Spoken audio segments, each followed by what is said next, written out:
Hey, Miss Cece, how you doing? I'm doing good. It's Alan Spiva. I can't hear you right this second, so let me try to. It was me. It was me, Alan. I was muted. I So, should hear you now. It's nice to meet you. it's so nice to meet you too. And I was curious about the pronunciation of your last name. So it's Spiva. Yes, ma'am. Very good. Mhm. Very good. And it's Osborne, correct? Is it Burn or Born? Burn. Burn. Gotcha. Okay. Nice to meet you, Miss Cece. Thank you. You too, Alan.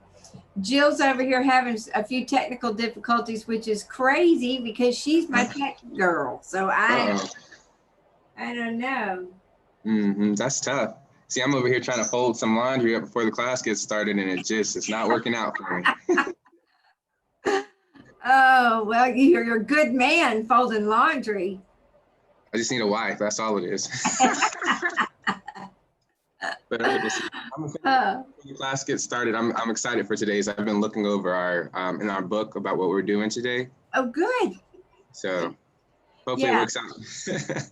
Well, and that's why it's important for me to get Jill up and running, because what we realized is in the documentation, it really is all about interfacing with your command system, Gotcha. right? And helping you really build out that database and understanding, some of the strategies around how you want to work it and nurture those relationships. So yeah, it's gonna be a good class today. We're gonna revisit some scripts. We're gonna get you Oh, started. geez. Oh Okay. geez. Oh geez. Hey, Sissy. Yes, hello. Hey, it's Katrina. It's not a problem that I'm having class in my car today, is it? Well, it's as long as you can be on camera and as long as you can be safe. Actually, she's not. Yeah. To. I'm not driving anywhere. I just have a doctor's appointment that I wouldn't have enough time to get to if I was at home. So I've actually parked in front of my doctor's appointment to have class. Yes, you're fine then. I had to Okay. do the exact same thing last Friday because I needed to be on a call. I did the exact same thing. Drove so I could be still. Yeah, no, that's good. I just wouldn't want you to be trying to maneuver through traffic and No, I'm parked. yeah, good job. Okay, great. Thanks. Okay. Easy solution is going to be logging in again with the camera. So, Do you want my laptop? nah, this is smaller. I don't know why it won't.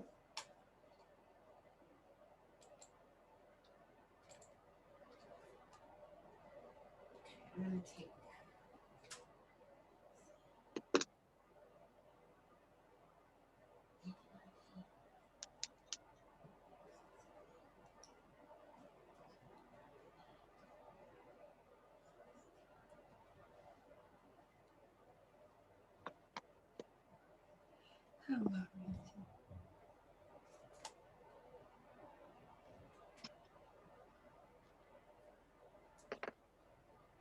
Thank you, Lord.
Hey, we've got shoot.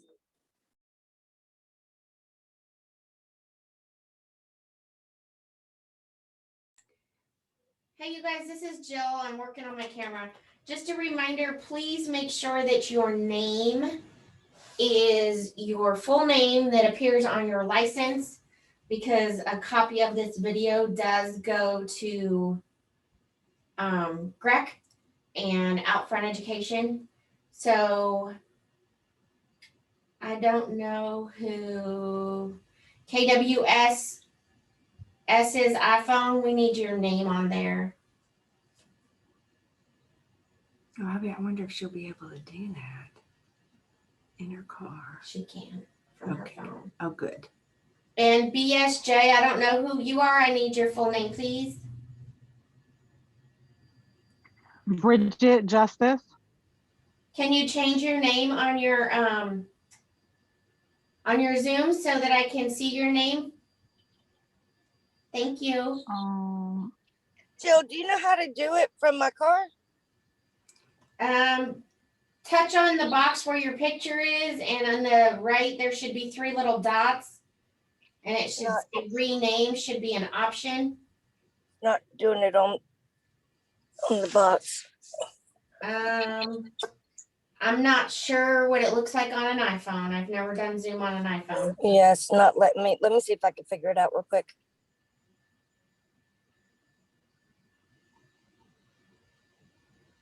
It's not like it lets you change it on a laptop. I don't see where to rename it. You can do it on a phone. I'm just not sure where. Well, let me see.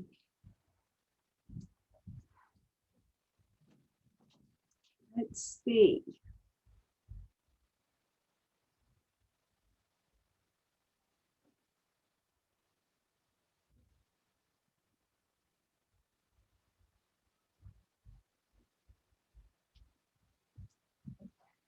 This can't turn the sound off on this.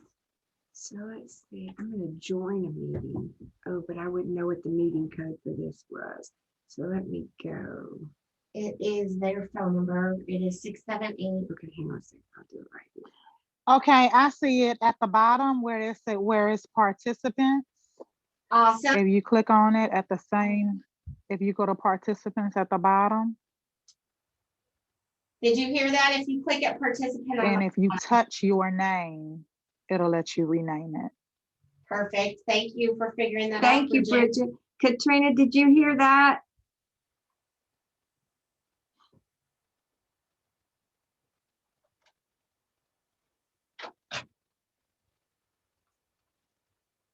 It's 1 o'clock. Got it. Thank you. Awesome. Thank you so much. Okay, I was having a camera issue, you guys, so I'm logging into an iPad over here.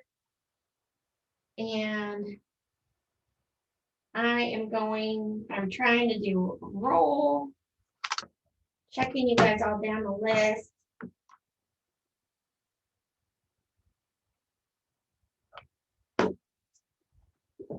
How is everybody today? We good? Good. How are you, Cece? I'm good, Kathy. I'm so happy to see you all again.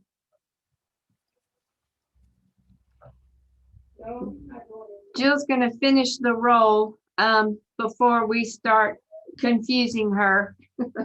So Cece, can I ask a question before we start? Sure. Yesterday, we talked about the action plans and accountability. Are we going to be assigned accountability partners in this class, or should we reach out to our market center and find somebody that's attending the class? I would guess that if you put in chat, is it Sandra or Sandra? I want to be correct. Sandra. It's Sandra. Yeah. Yeah, beautiful. So in the chat, if you want to, invite somebody, because it's great when you can come up with an accountability partnership or small group, even within the class, just because it's helping you develop more relationship with the agents. But certainly you could get one from your market center as well, or any agent within your market center. Okay. Thank you. Yes. Hey, Lauren Reed, I see your name as L. Karen. If you could change that, it needs to match your license or at least be close. So when we process the paperwork and they see the videos. She's on the next page, maybe. And we've got L. Karen too. She's, It's Corinne. My Zoom is in my business name. Can you just change it for today's class, please? Yeah, I will when I get there.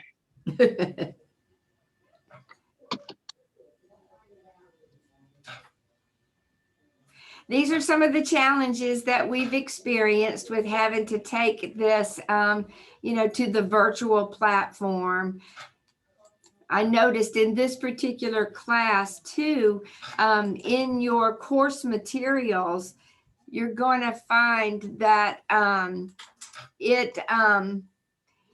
it's more designed for you to be in the classroom, because it's wanting you to work along in your computer as we work along in the class. And obviously when you're on your computer, you can't necessarily do those same things at the same time.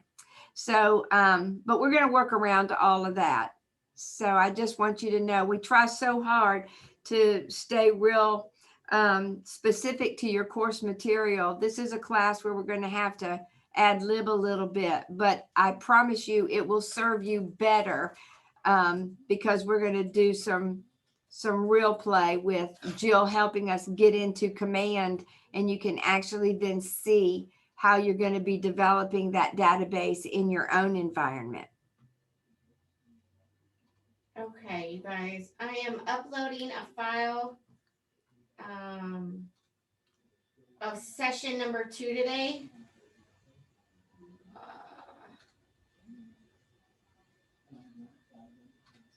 In case you need the booklet and you don't have it. Okay, it is in the chat if you want to download that. If I do not call your name, that means I already have you crossed off as here. I have an attendance sheet, so I know who's supposed to be here. Akira, I didn't see you yet. Is she here? Yeah. I'm here. Awesome. Katie Postma. Katie, are you here? Crystal Godwin. I'm here. Okay. Here's Crystal. Danielle Fonseca. Is Danielle here? Jay Jackson. James Wilson. Yep. I I'm here. saw James. Yeah. Yeah, I'm here. Okay. And Luis Hoda. And Sandra Stewart. I think I heard you. Sandra was There here. she is. She was talking to me. Okay. Right. Awesome. Okay. I've got everybody else. I need to take screenshots, y'all, real quick. So if you want credit for this class,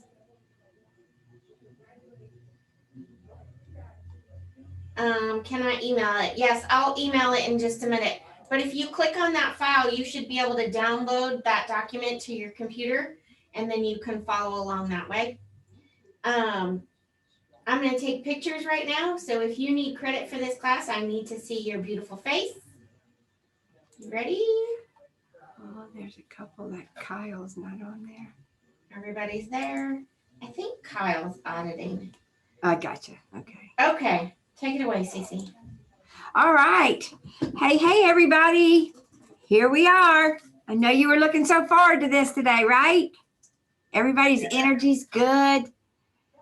So what I want to start off with is just a little bit of accountability to what we learned yesterday. And did anybody take initiative to work within their mission task? Anybody want to share something good about what they did after class yesterday besides go get something to eat, right? That was a long afternoon, right? Somebody tell me something. Hey, Mo. Hey. I set up some smart plans. Kathy, sorry. that's all right. I want both of you to speak. Kathy, what'd you say? You I uploaded? set up some smart plans.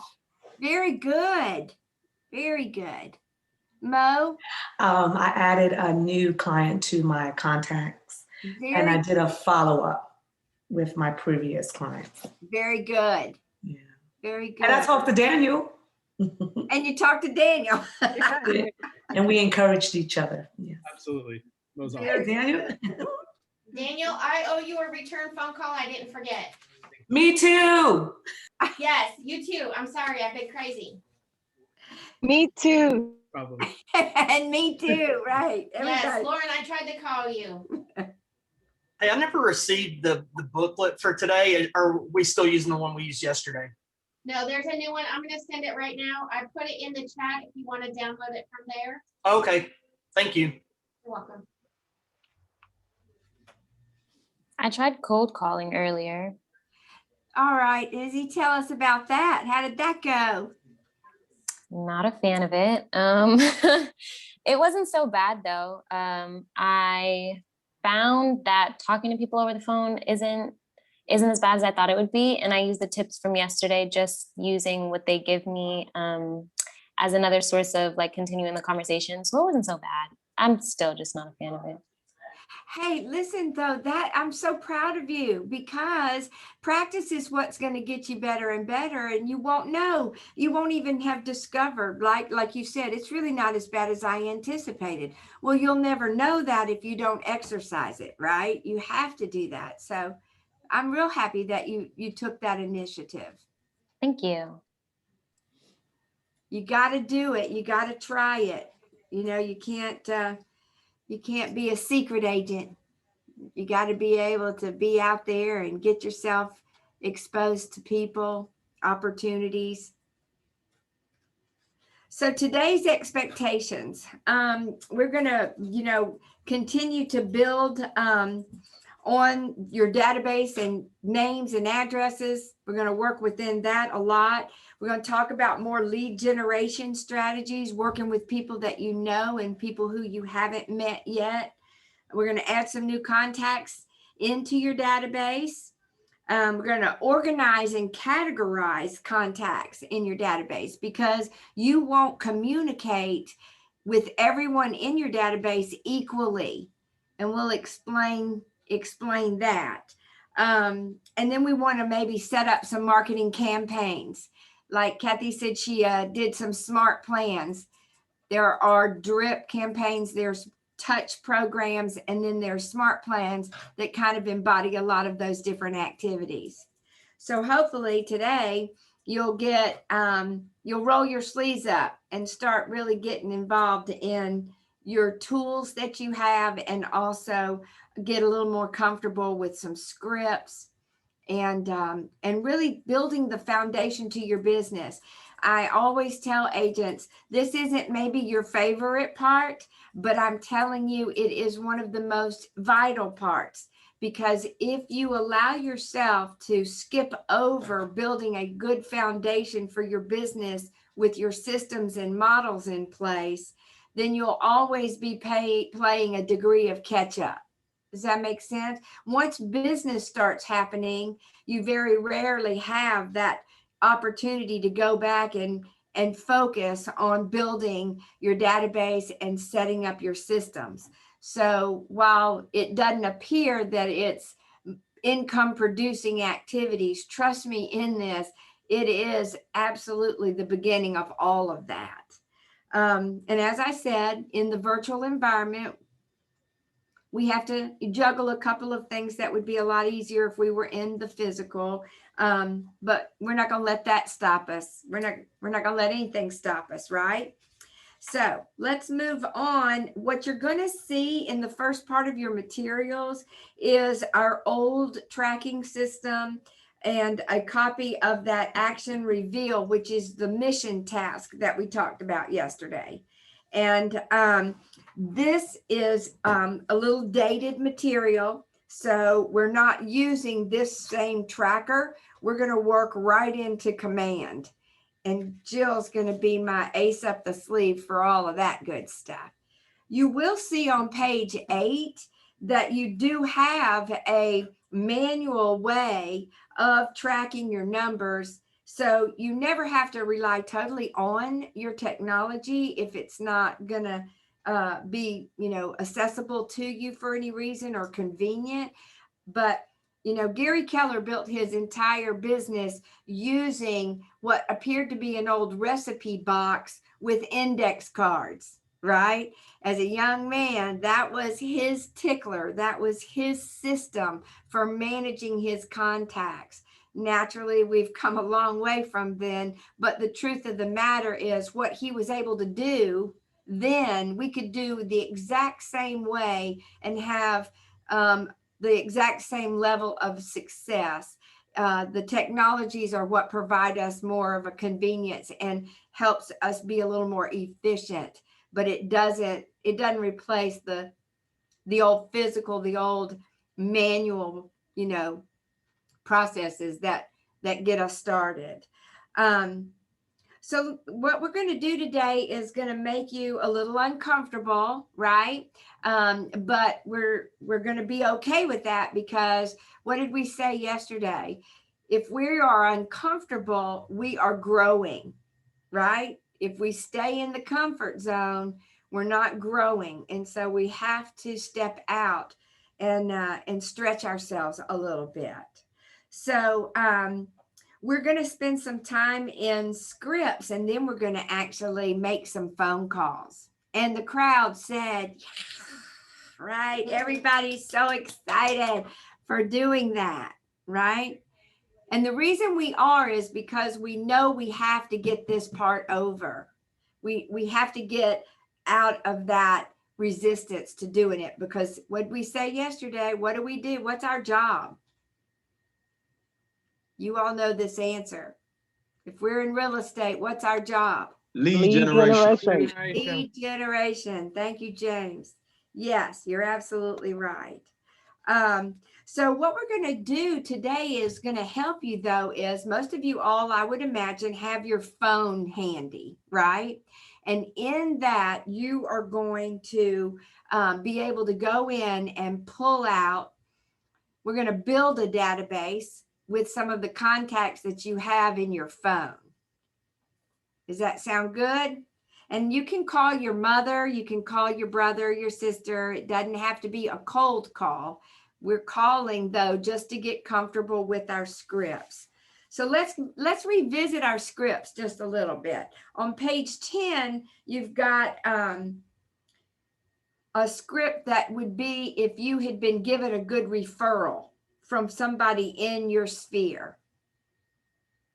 And then, of course, we have all the scripts that we touched on yesterday. So let's say that I have given you a referral, and we're going to role play this a little bit so you can get comfortable. Because what if in your calls to those people in your phone, you stumbled upon a lead, a referral, right? You have to be equipped to be able to have a conversation with that person. Would you feel equipped right now to speak to that person about helping them buy, sell, or invest in real estate? Probably not. So this is a script that helps you talk through what you might want to say to that individual. And so shall I just read it for you a little bit, and then we can have you role play it some?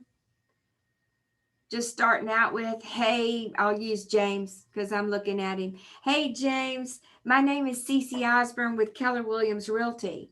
Your name was given to me by a close friend of both of ours, Sam Jones. Oh, yeah, I know Sam.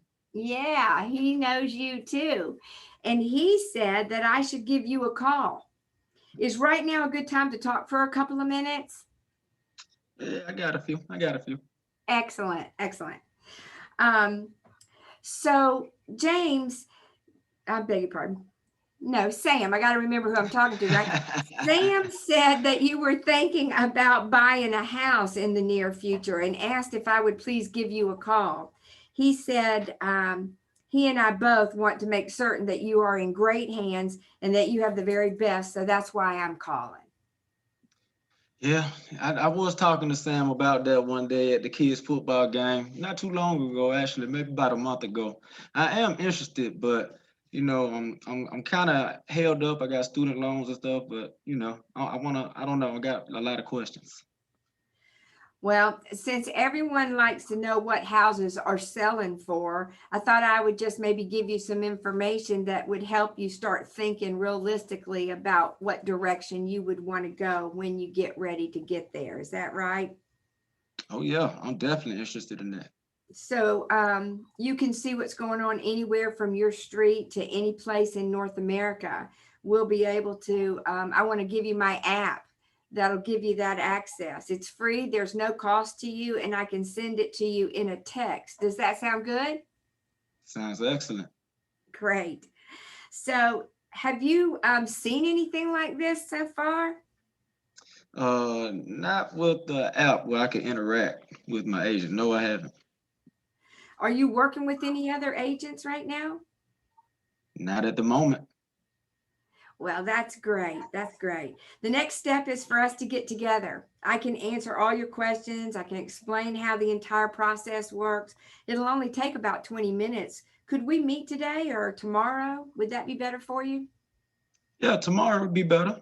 It's good for you. You know what? Tomorrow's great. I don't know where the rest of the script is on here, but oh, okay. So it says if no thanks. You were too easy. Okay. I'm sorry. You did your job. You did too good of a job, Cece. That's good. Right. So you sold me. Right. So no thanks. I understand. Just so you know, I have a wealth of interesting and timely information about the real estate market in your area. I'd love to send it to you.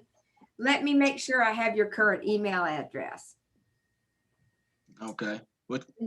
And do me a favor, James, please. If you hear of someone with a real estate need, will you keep me in mind?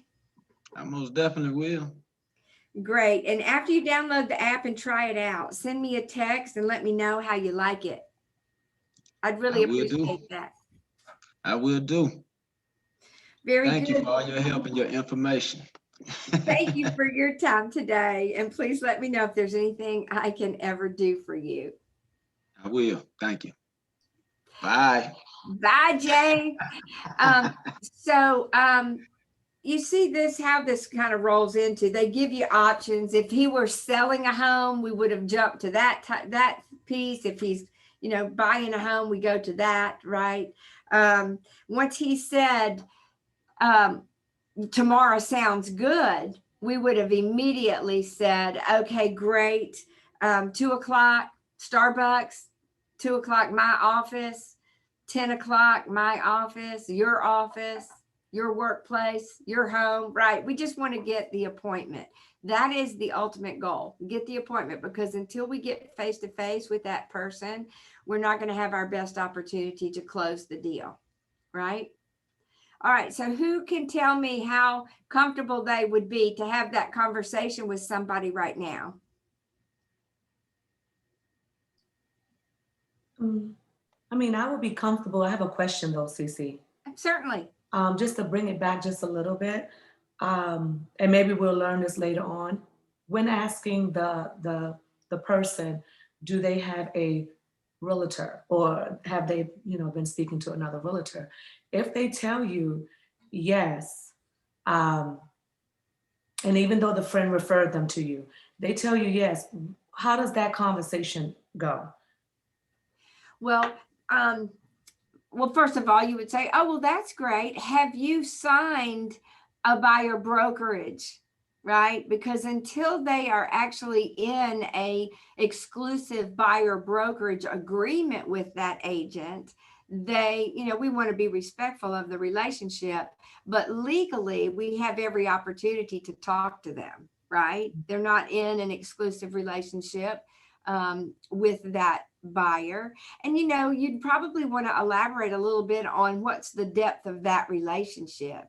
If they said, if James had said, well, yeah, actually, I have, another friend, or, a friend of my cousins, or, everybody knows somebody that's in real estate, right? And then that's when you would want to say, oh, well, that's great.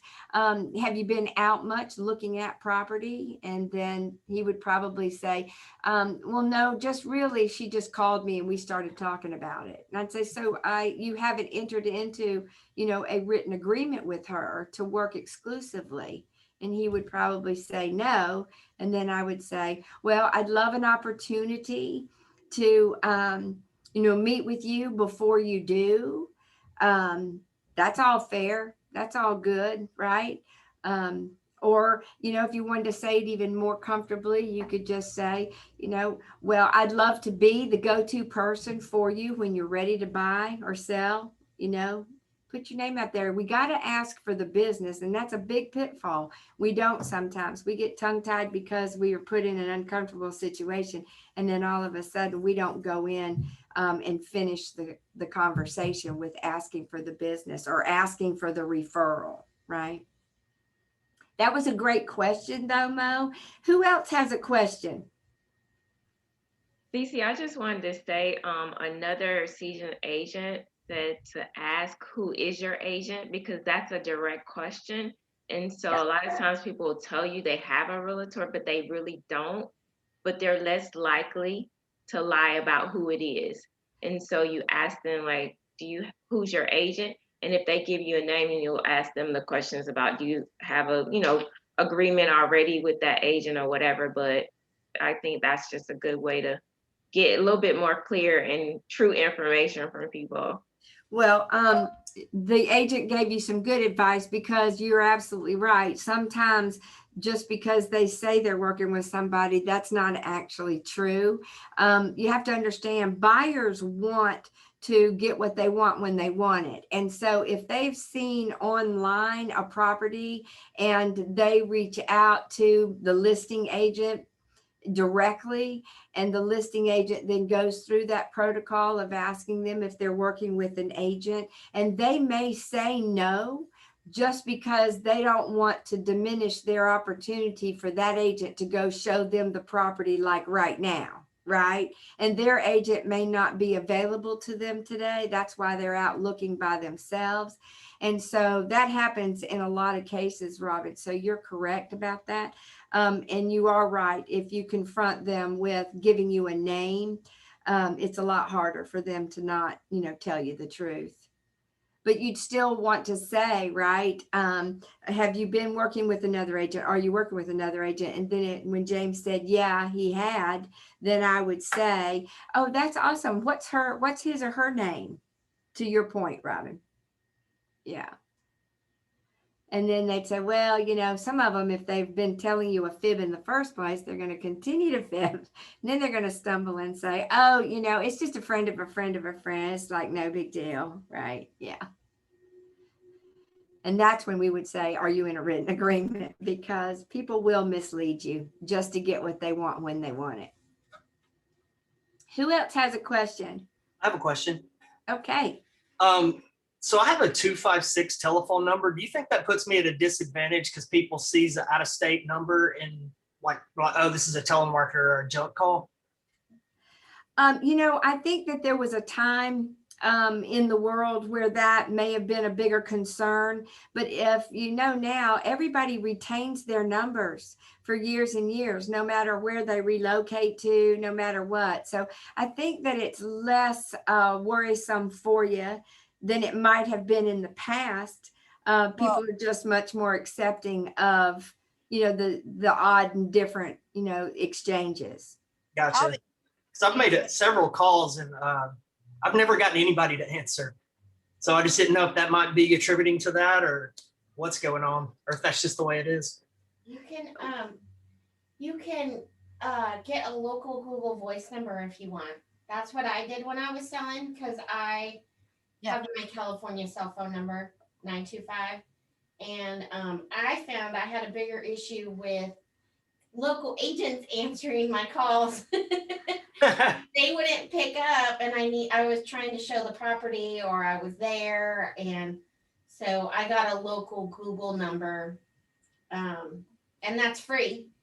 Yeah, I So- actually got that just to test out some of the Twilio stuff, just to make sure, see what the text messages look like on the smart plans. So I do have that. I guess I'll have to start using that. So just think about that, whatever works. Okay. I think, you know, also too, we're challenged today with nobody really feeling comfortable answering a number they don't recognize. And that's just because of all the scams that are going on, you know, Right.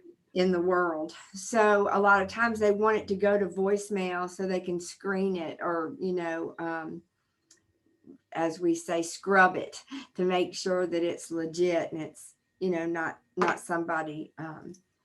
And in that case, you know, you would just want to say something to the fact, you know, leave a message. If you get the opportunity to leave a message and just say, and if you know this person, you know, you could say, hey, it's Will. I wanted to run something by you, or I wanted to ask you a question, or I got something I want to tell you. Not, you know what I'm saying? Bait them. Get them interested enough to call you back. You can do that with people you don't know too. And, you know, in many cases, that'll really help you start breaking through some of that. I'd like to ask a question about something he just talked about. So I see like messages for Twilio pop up when I'm in command. What is that service? Well, Twilio is where you, well, I'm gonna let Jill, I'll defer to Jill. That's where she's our expert.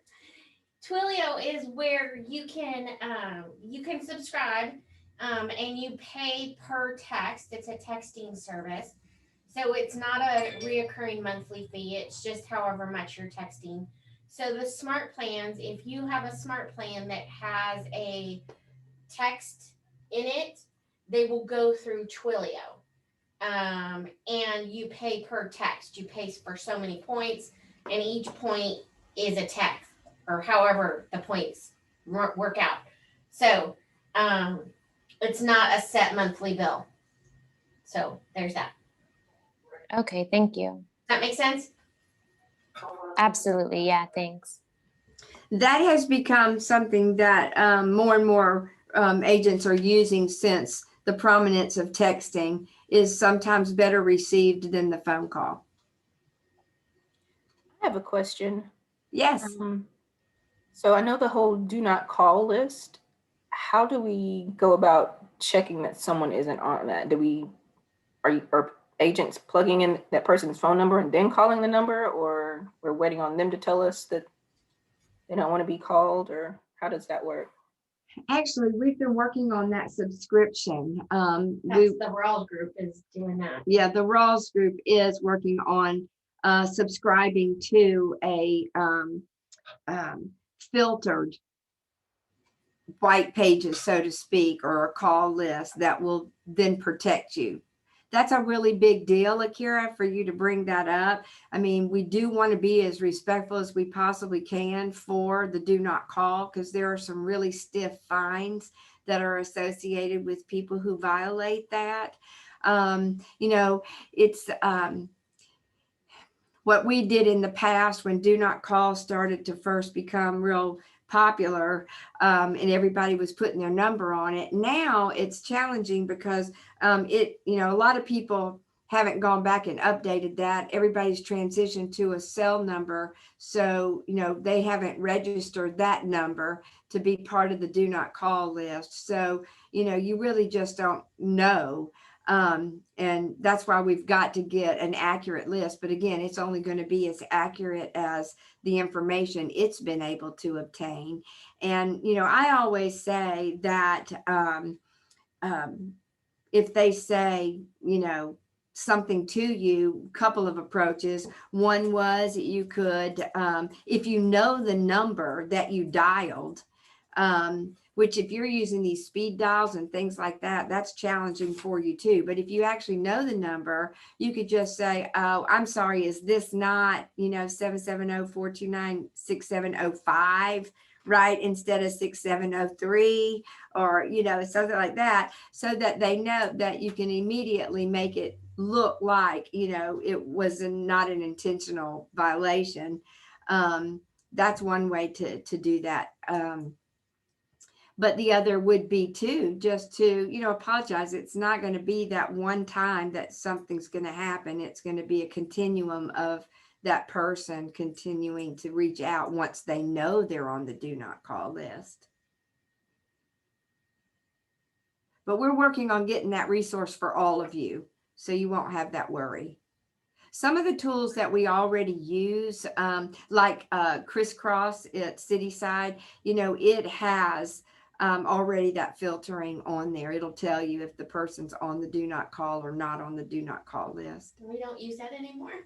Well, the only reason we haven't used it is they've upgraded the system and we aren't training on it currently. But, you know, maybe that will be something that we'll reintroduce depending on how long it takes for us to get the new resources in place. Good I have question. another question, sorry. No problem. So are the subscription-based speed dialers basically the only platform to do cold calling with? Because I talked to another agent in my market center earlier and they suggested calling like for sale by owners on Zillow. But are there any other platforms? Or are those like the main ones that agents use? The other option would be calling expireds. You can get, you know, a list out of your MLSs that will tell you who recently came off the market because of an expired listing agreement. And those are sometimes very successful in getting them to convert to list with you and go back on the market. One of the tricks that a lot of agents use is call older expireds, people who came off of the market 6 months ago, right? If they are not on the market, then you use a script to say, Mr. Seller, I see that your home was listed back in September. Are you still interested in selling your home, right? Something to that Right. effect. Yeah. So how do you get access to contact information? Because I checked expireds first, but I couldn't figure out how to contact the owners of the properties that I was seeing. You're going to have to cross-reference a lot of that into your tax records, which you have Okay. access to that to be able to get that information. Okay. Yeah. Very rarely do you have the, you know, the seller's contact information, because typically if it's been listed, it's all being filtered through the listing agent.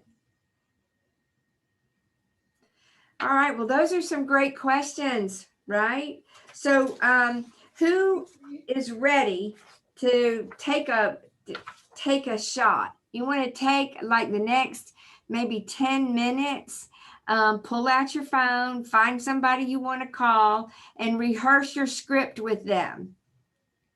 Will you do that for me? Like I said, it can be family, friend, it can be anybody that you could just say, hey, look, I'm in this class. They're making me make this phone call.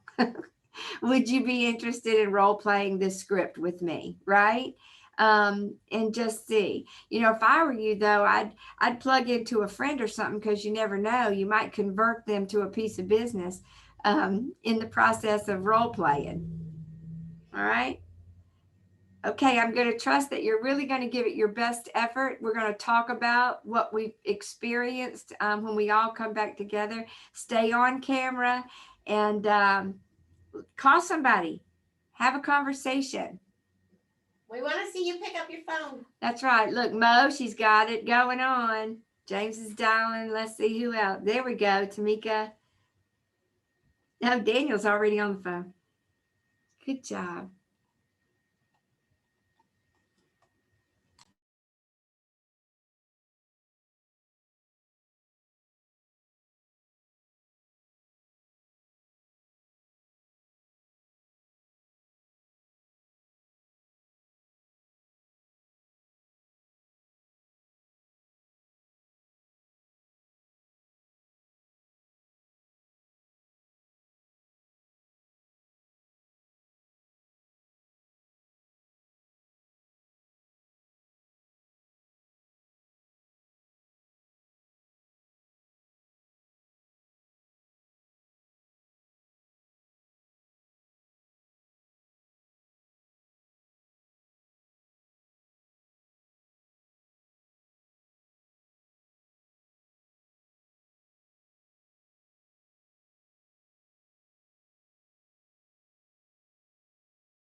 know, right? That was interesting. Right. Listen, you made me so happy. I could just see all of you so animated and you were having so much fun. I have no idea what you were talking about, but it looked so much.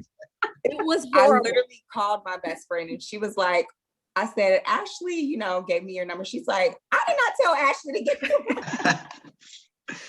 Well, my cousin Ashley said telling all April my says nothing like business. you. My- It was tough. It was tough. And I thought it was gonna be easy. One of my little cousins, and he acted real good for a disgruntled, disgruntled person. That is so funny. I love that. Who was bold enough to actually speak to a truly prospective client? Who made Hey, that comment? hey, CC. Yes, CC, this is Rochelle. Now listen, this is really cool. So I called up my girlfriend, told her I'm just practicing. Do you know she and her husband are really seriously interested?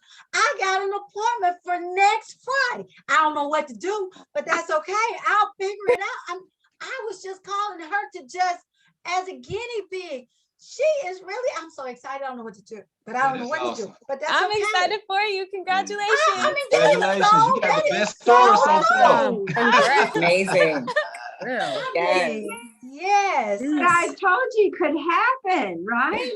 I'm so happy for you, Rochelle. Okay, we got some work to do. You got to be ready. Yes, I'll be ready by next Friday. Don't you worry. I'm gonna be ready. Okay. Yeah. I don't even have command. I have nothing yet because I just turned in my paperwork actually 2 days. So, but that's okay. By next Friday, I will be ready. I promise. You with a good lender, because they have a lot of lending questions. I'm finding that out. They want to know about lending. That's good, James. That's true. First time home buyers or buyers in general, they do. He needs to connect with Connor. Yeah, definitely need to. Hey, listen, I'm so thrilled. You guys just so pleased me. You really jumped on it. And I am just so proud of you. Because I do think that, tell me about it. So did it feel good? Were you scared to death? Talk to me a little bit about the experience. Okay, CC. So as I was sitting here reading the script as we're in class, I was like, oh, this is gonna be easy. I can just flow through it. I'm reading it, it's right here. So when I called my cousin, I'm real comfortable. She's in California. I'm like, hey, Danny, you have a few minutes. I'm in a class and I need to read, I'm going over script practice. She was like, okay, yeah, sure. So she was like, first I was messing the words up, kind of fumbling over them. Then after fumbling through the words, she was like, girl, please stop. You sound nothing like yourself. She's like, can you put yourself more into it and just stop? It sounds like you're reading a script. She was like, make sure you just give. I was like, okay, let me do it again. So by the third time, we were perfect. So April, that's so awesome. And that's what we really want to ask of our friends, to be honest with us and help us perfect our script. So that was awesome. You tell her I said thank you. Yeah. Thank you for helping us, right? Who else has an experience they want to share? All right, well, Lauren got a buyer's consultation for Friday at 2. Awesome. Yeah. And well, see, we've got 2 buyer consultations. If we were doing stats right now, out of the 41 of you, look, we all got 2 appointments. That's not bad. Not bad at all. Good job. Good job. All right. Well, so let's talk a little bit about this value now of staying engaged with these people that are going to become part of your database. Your database is your gold mine. And that is where we're going to spend a lot of time today, just really appreciating that piece. That, NAR says that for every 50 people that you have in your database that you market to regularly, you can count on 1 piece of business a year, right? So if you think about it, even from that perspective, you see how even with a small database, you're going to get some pieces of business, and that's just statistically. But let's read this. I want to share this with you. It says, everybody is wanting the data, right? Everybody wants your information. If you go to the grocery store, you go to, and what do they disguise it as? They're going to send you coupons. They're going to give you gas discount. They're going to do different perks for you, right? For signing up. They know though, in signing up, they're capturing your data. And then what they're going to do is they're going to drip market to you. They're going to, you know, they use the example of maybe a Bed Bath and Beyond. They're going to send you that 20% off coupon. You get that, you know, every month or every other month. And all that is to get you back into the store on a regular basis, right? So the whole premise of that is exactly what we want to do. We want to continue to provide them with information, items of value, just stay engaged so that we are top of mind for them when they're ready for their real estate services. So that is the value. They say data is the new gold, right? He who has that data is going to get ahead of everybody else. So that's why it's so important that we are building a good database. Right now, if you went into your phone, like I said, you would have fragmented information. So one of the first exercises you should really focus on is calling all the people that you may just have a phone number for, or you may have a, you know, an email and phone number, but you want to get their street address. You want to gather some other information. So get comfortable with that kind of that dialogue, right? It's like, I'm just updating my contacts. And I was wondering if you know, give me your address, or, you know, do you still live at such and such, and all that kind of information. Okay, so we're going to talk about a targeted marketing campaign. Targeting marketing first identifies a specific segment of an overall market, and then tailors a marketing plan to the habits and the preferences of that market segment. It's an important strategy for success. So talk to me about that a minute. What do you think that is? Do you think that maybe a targeted marketing opportunity would be to first-time home buyers, right? We talk about that. How about seniors, right? How about empty nesters, right? If you were going to have some type of partnership with a lender that you were wanting people to take advantage of, maybe a public servant lending program, right? You would target those people who are policemen, firemen, healthcare workers, you know, government officials. Those would be people that would be eligible for some type of lending program that was specific to the public servant, you know, segment. So that can be very helpful to you. And it also can help you identify whether you want to have a particular niche that you become the expert in, right? Naturally, when we're new in this business, we want to go where the business is. We're going to go wherever our opportunity is. But when you get a little bit more experienced, you may decide that of all these things you've experimented with, you really enjoy working with this group of people or that group of people. And you may develop more of a targeted marketing campaign for that.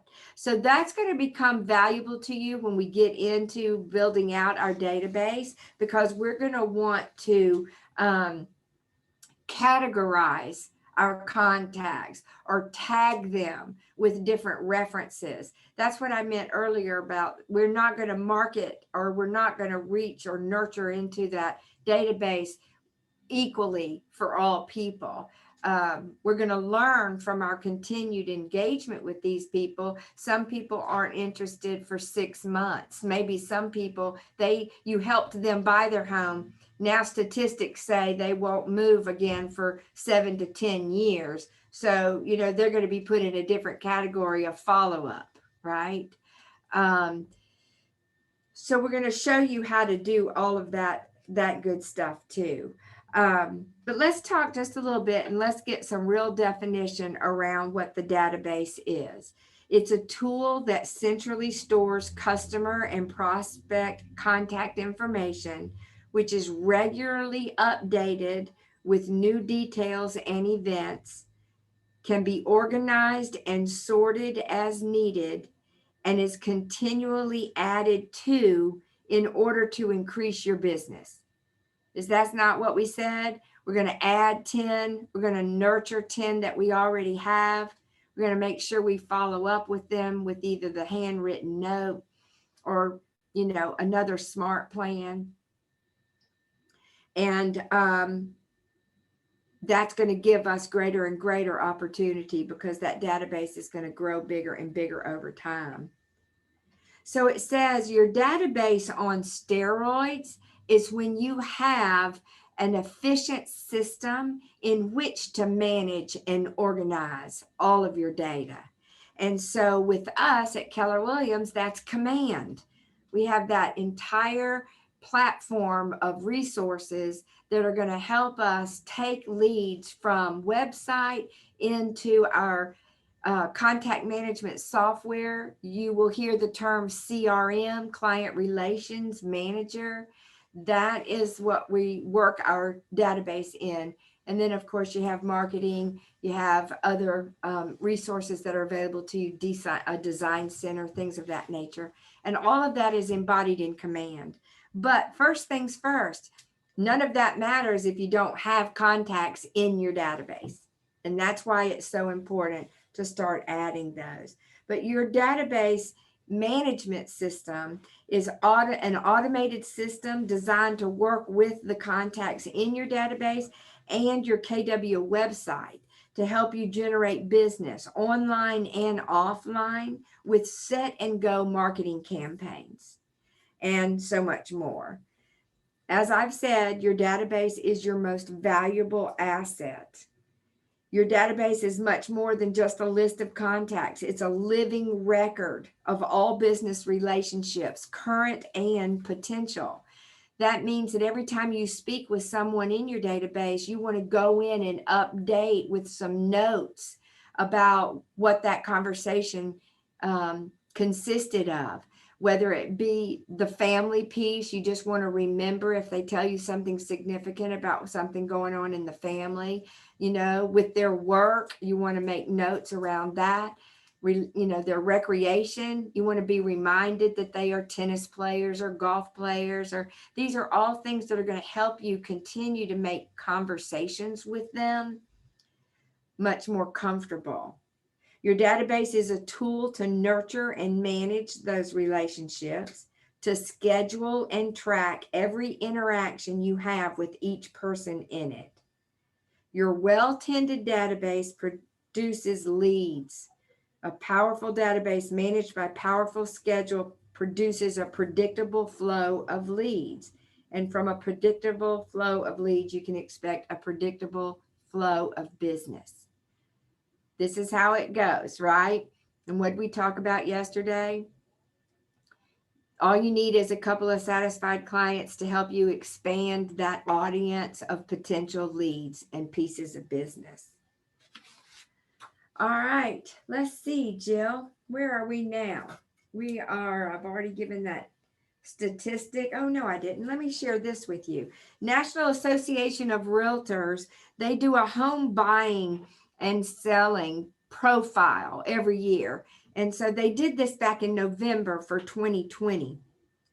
And the statistics that they generated out of home buying and the real estate professional, they said 88% of buyers recently purchased their home through a real estate agent or broker. And 6% purchased directly from a builder. That would be new home construction or an on-site agent in that new home community. 88% of them, remember that, they worked through an agent. So when people start trying to tell you that technology is going to squeeze the agent out of the business, no, they use technology to help them locate maybe the area or, you know, the price range or the homes themselves. But when they get ready to buy, they want to work with a professional who's going to help them make a good decision for themselves. It says having an agent to help them find the right home was what buyers wanted most when choosing an agent at 51%. 51% of the time they said they wanted an agent to help them. 73% of buyers interviewed only one agent. Why do you suppose that's the case? Right? You want to be that one agent because you've been in relationship with them. They don't need to go beyond you to be able to have someone to represent them. And 91% of buyers would use their agent again. But do you know the truth of the matter is we dropped down to about 83% of people who actually do use their agent again. And why do you suppose that's the truth? Because we've not stayed engaged. And you don't know when somebody's going to make that move if you haven't been in contact with them on a regular basis. You don't know that they need to move into a larger square footage because their family is expanding if you haven't stayed in touch with them, right? You don't know that they're being relocated to Texas. The only way you're going to know these things is one of two ways. One is you're going to have stayed engaged and you'd be the person they would call when and if those life events happen. And the other is when you find out that they used somebody else.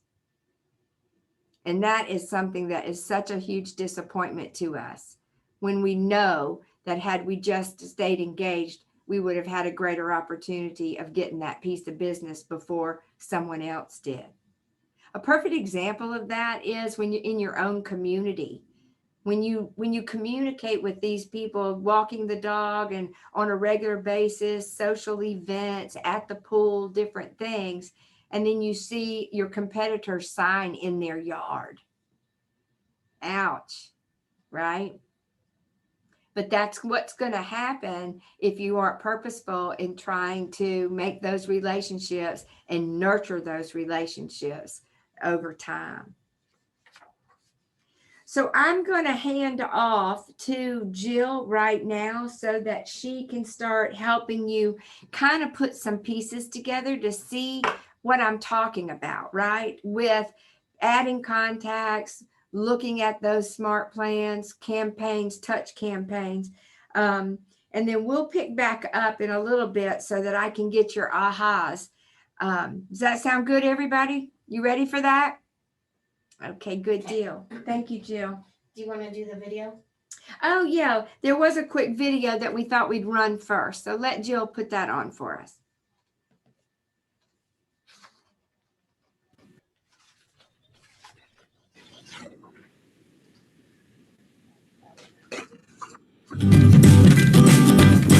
Here we have Nancy. She is using her database to lead generate. Because her contacts are organized, she is able to make effective calls that yield results. Hello, Mr. Smith. This is Nancy from Keller Williams Realty. How are you today? You can see that because she took time to build, organize, and nurture her database, her business is growing and becoming profitable. Okay, so you're not moving. Is there anyone else who is? Well, I wanted to talk to you about the inquiry you put in online for a new home. Yes. Well, can we meet at 2 o'clock on Tuesday? I'll put you down in my books. Thank you so much.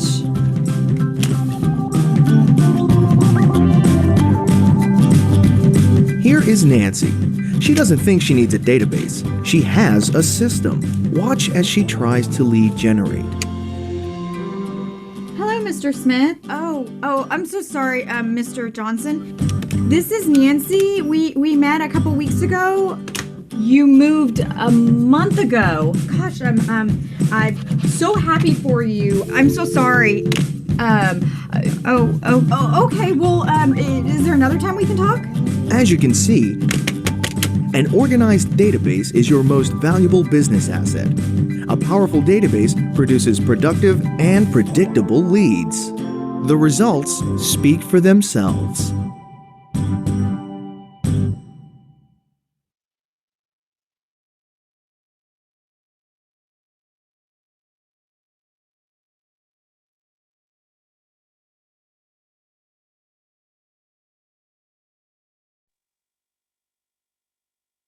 I'm going to unmute because it might help. Well, we need to only unmute one. Okay. Then unmute. Can you?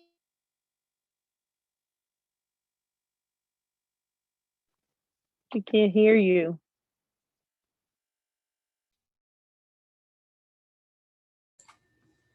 Can you hear me well enough through Cece's microphone? Yes. Okay, good. Sorry, I was logged into the main account for this Zoom and the camera doesn't work. And so I got my iPad. I look like a crazy lady over here, y'all. Okay, I am going to share my screen and we're going to talk about command. And like Cece said, it is it's our everything. It's our platform. It does it all. So this is the home screen, the home page of command. And I'm sure you all are in varying degrees of being in command. Like Rochelle said, she doesn't even have her logins yet because she did her paperwork today.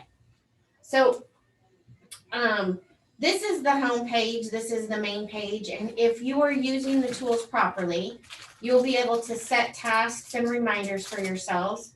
The smart plans will also set tasks for you. You can set goals for yourself right here. And it is easy as clicking this button that says set them now. So kind of like what Cece talked about yesterday, this takes you through the process. I'm just going to click on it and give you a quick show. You can go through this Kelly guide and it will ask you what you want to make. And if you look on this right-hand side of the screen, asks you what kind of profit you want to make, what kind of expenses you have, how many listings and buyers. And if you go through this process, it is going to set up in a more technical version than what Cece did with you guys yesterday, working the numbers backwards. Okay. So that is goal setting. So that's definitely something you want to put on your list of things to do.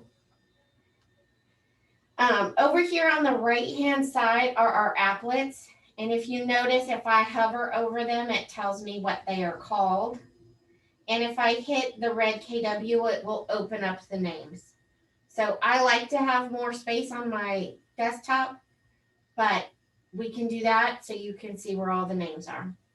And as I scroll down here on this home page, it shows you the health of my database.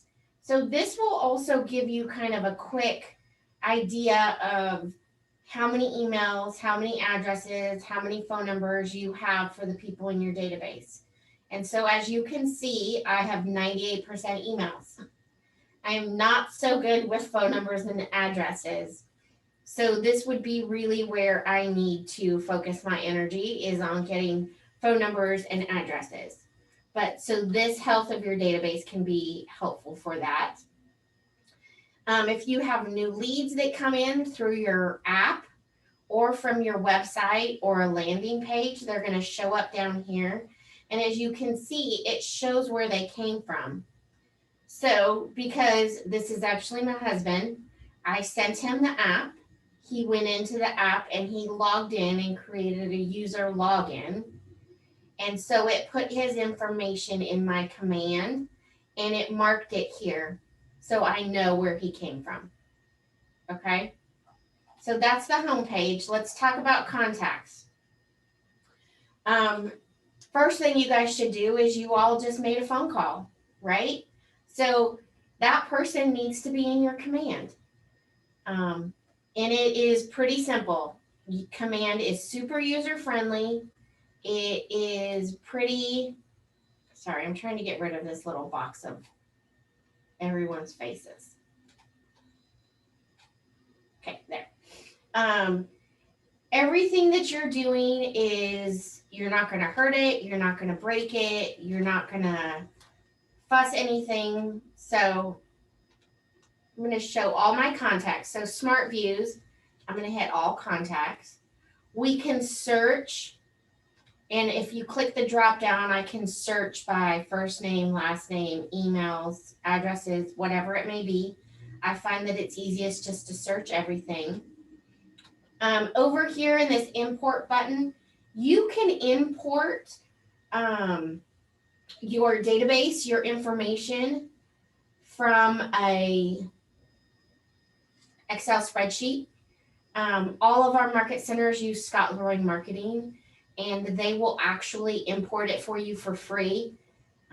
So get together with your agent services, the lady that onboarded you, or gentleman, I'm not sure, at your office. They can connect you with Scott Leroy Marketing, and they can help you with that if you want to do that. But with you all starting out and starting from scratch, I strongly recommend that you just add these in one by one. I know it's going to take time, but it is going to help make sure that your information is correct.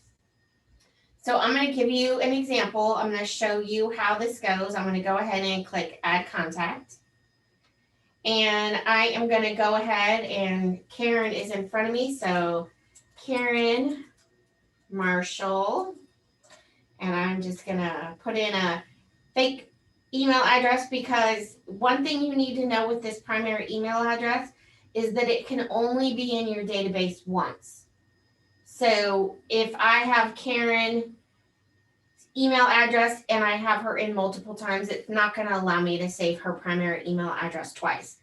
So maybe if she and her husband use the same email address, it's not going to allow me to put it in there twice, okay? So I'm just putting in a basic something, and we're going to go ahead and just put in a phone number for her. You can decide where these leads come from. Maybe it was someone within your contacts. You know, maybe, let me see if Cece's, maybe Karen came to me from Cece. I can select that. And when I go back after I've got everybody in and I look at numbers and statistics, it's going to show me where my leads come from. Maybe it's a lead source, and there's built-in lead sources in here. Maybe it was from an alliance partner. Maybe that was, you know, the lender that we have in our office, or maybe you have a friend that's a lender and they said, hey, I have a client for you. Boomtown, Brevity, those are all other resources that agents use. They all cost money. And to be honest with you, our agents that are on those different platforms are getting rid of them so that they can save the money and come and use Command. Maybe you're doing circle prospecting. Maybe you're out at a neighborhood event. Cece said you're at the pool in your neighborhood. So if you keep track of where these leads come from, it will just give you statistical information down the line where your clients are coming from. So I'm going to go ahead and go into tags. Cece briefly mentioned tags and where people are and where they came from. So I've created all kinds of tags in mine, and it's as easy as typing them in directly right here. So my client is Karen Marshall. We're going to say I met her in Ignite. Obviously, we're not going to be selling her a house, but I'm going to use it so I can show you guys how to create a tag. If I type in Ignite, it shows me that that does not exist as a tag right now. So I'm going to go ahead and click Create Custom Tag. I can decide what color I want it to be. And you can come up with a system. You know, maybe locations, actual physical locations are blue, actual physical community groups are purple. Well, I guess that's purple. Teal, red, whatever you want it to be, okay? And then I'm going to go ahead and hit add, and you're going to see, boom, right there. There's the tag. So you can see some of the other tags I have, how it may show up. Maybe, you know, soccer. My kid plays soccer, so I meet a lot of people on the soccer field. Maybe I met her at Kroger. Maybe she's a buyer of mine. Anything that's gray is going to be a system tag. Those are tags that have been created by the system. Keller Williams created those. So maybe she's an agent, or maybe she's a seller. Oh wait, I didn't save that buyer. So maybe she is going to buy and she's going to sell. Why would I want to tag her with both? Well, maybe I'm sending out marketing materials to everyone that is in my pipeline for buying. And I can sort my database just by that buyer tag. I can click on buyers. It'll pull everyone up that has this specific tag, and I can send them all a message. I could send it through Twilio as a text. I can send it as an email.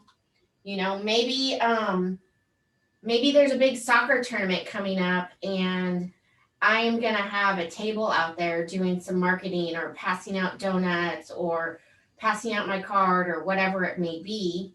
And I want to let everybody that I've ever met on the soccer field know that I'm going to be there with the table. Then I can search for just the soccer friends and send them information. So tags are important. You want to determine how you know people, where you know them from, where they came from, all that good stuff. Okay. All right. Just making sure I didn't have anything. So right here, this button that says add more, I'm going to go ahead and click on that. And then you're going to see, I'm going to be able to add additional contact information, about, and custom. So I'm going to go ahead and do add additional contact information.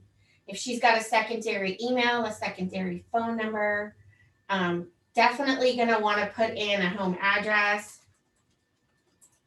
This is just an address I have in my head for some reason, and I save it. So if you noticed, it auto-populated an address in there. That's because we pull these data and information from Google. With our partnership with Google, it's already in there. If that information wasn't there, let me go 1390, oh wait, 1398.1. And you'll see, oh, wow, that's crazy. That's not right.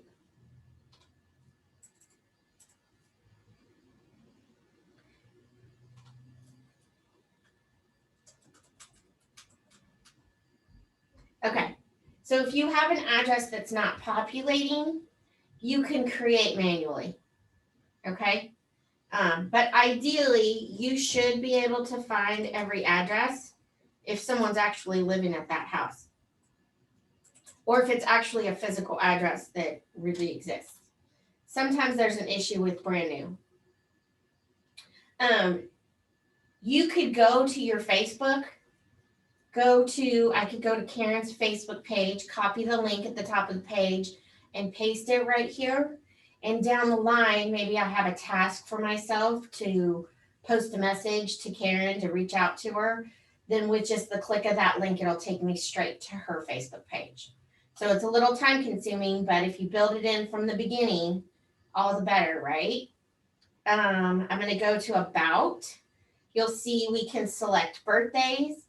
If you have a birthday in here, it is going to auto-populate, or it's going to automatically trigger if you set up the birthday smart plan.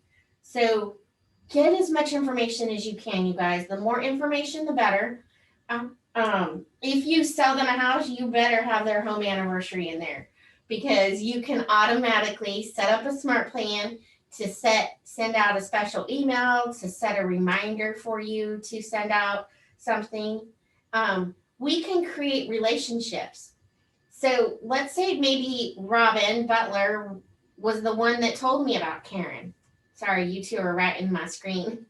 So I can look at all these relationships: spouse, father, mother, son, daughter, brother, sister, parent, child, cousin. It goes all the way down, and it even does other. So we could even, maybe it's your neighbor who's telling you about their cousin's daughter. You can get all kinds of crazy with this. So let's say that they're sisters. And if Robin was in my database, I could start typing her name and she would pop up. But you can see all the Robins that I've got in my database. And it's not Robin Butler, so I'm going to go ahead and put in.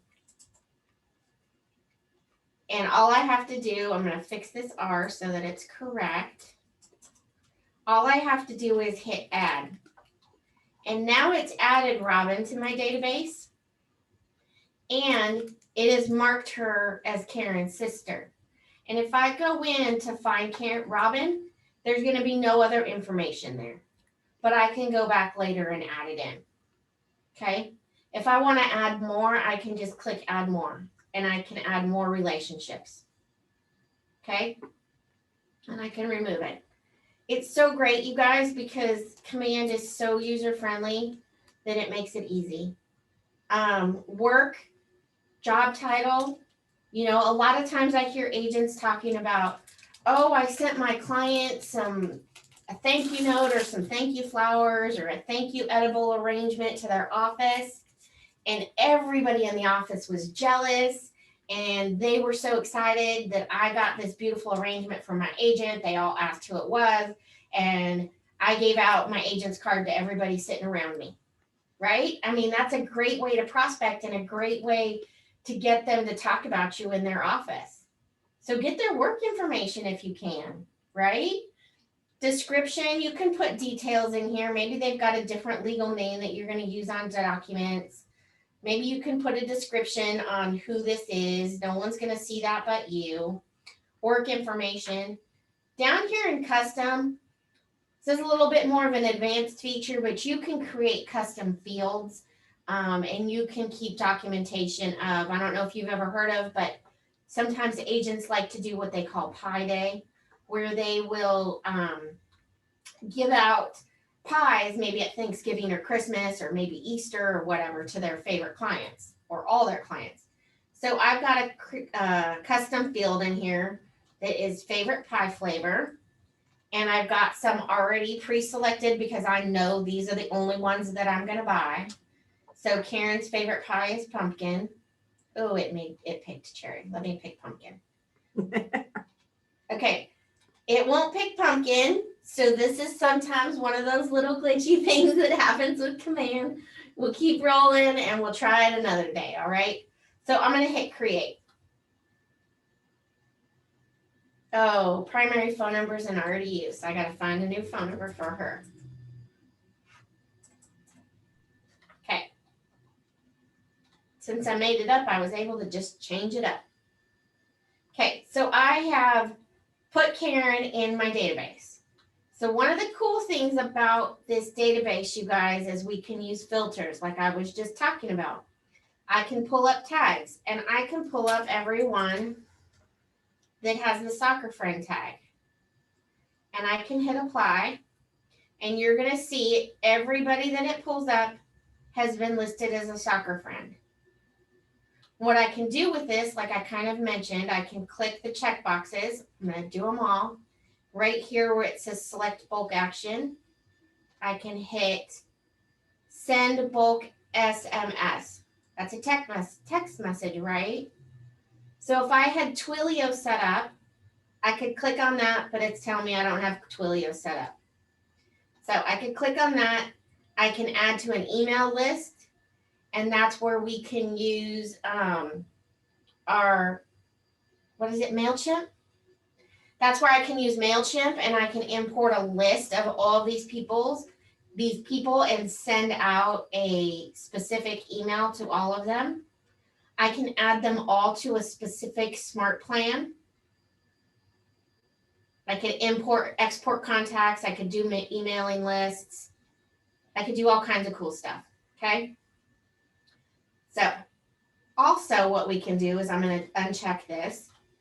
We can customize our columns and the way that we look at this. So for example, maybe I'm calling everybody that's a soccer friend to tell them that I'm going to be at the soccer tournament this weekend with the table passing out donuts and coffee. So I want to make this easy for me, and I really don't want to see this last visited and this last contacted because it kind of doesn't matter right now. So I'm going to hit customize columns, and I'm going to look at what is selected. I can choose, maybe I want their address to show up. I'm not worried about the updated. I'm not worried about their stage, but I want their phone number up here. And these are all drag and drop, you guys. And I'm going to hit apply. And you'll notice that my columns have just changed. And this is kind of like an Excel spreadsheet. You can use those arrows to organize. You can use these 3 dots over here to the right to do more functions with each one of these. Up here at the top, you can see that there's only 9 contacts that have soccer friends. If there was more, I could select to see more. So I'm going to go ahead and I'm going to find Karen Marshall. There she is. And I'm going to go ahead and select on her name. And it's taking me straight to her contact. Okay. So as I scroll down, you can see there's her sister. Had I put her Facebook link in here, it would be right here. And it would be blue and I would be able to click on it and it would take me straight to her Facebook page. Okay. Look, there's my little glitch of my favorite pie flavor. But if I wanted to, and you know what, probably the problem is you guys, I set up that custom field about 3 years ago.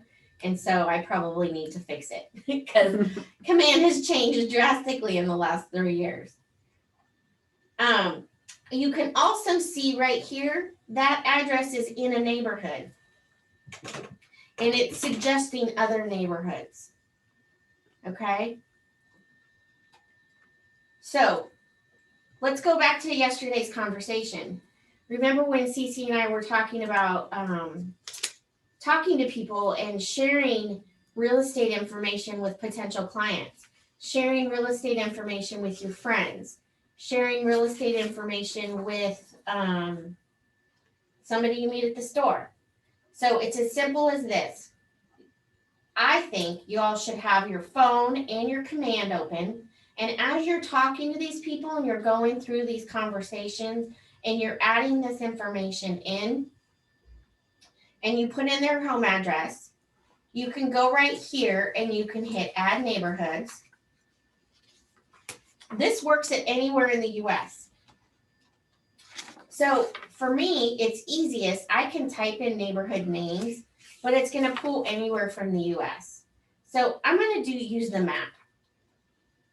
And because I've got Karen's address in here, you can see this pin has a set right on her address of her house. And if I zoom in, all of these little green boxes are neighborhoods. And if I hover over them, you can see the names of these neighborhoods. Okay. And this information was shared with us by the Nextdoor app. So Nextdoor created their app. They created these neighborhoods, the lines, the subdivisions, and they put together all their data. And Gary Keller went to them and said, hey, will you guys share that mapping information? And they said, sure. So if I click on this, you can see I've added her to this neighborhood, which is the one she lives in. And maybe I want to add her to the surrounding ones just to kind of give her more information.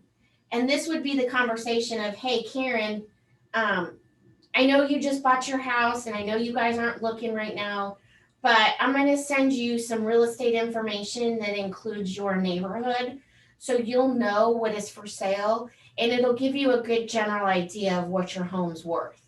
And you'll get to be a nosy neighbor. So if your neighbors are selling, you'll get to see their listing and you'll get to see what they're selling for. That's conversation number one, right? Conversation number two, and we talked about this yesterday. Maybe they're saving up, they're working with a creditor to help improve their credit, and eventually someday they want to buy a house. And maybe they're telling you, you know what? And this map just drags around, you guys. And if you just drag it, so I'm going to go down here. And you can see where we're at on the map. You know, maybe that client told you, oh my gosh, we really love Vining Estates. We would love to live in Vining Estates one day. It's such a beautiful neighborhood. So add Vining Estates to their search. Add it to their profile.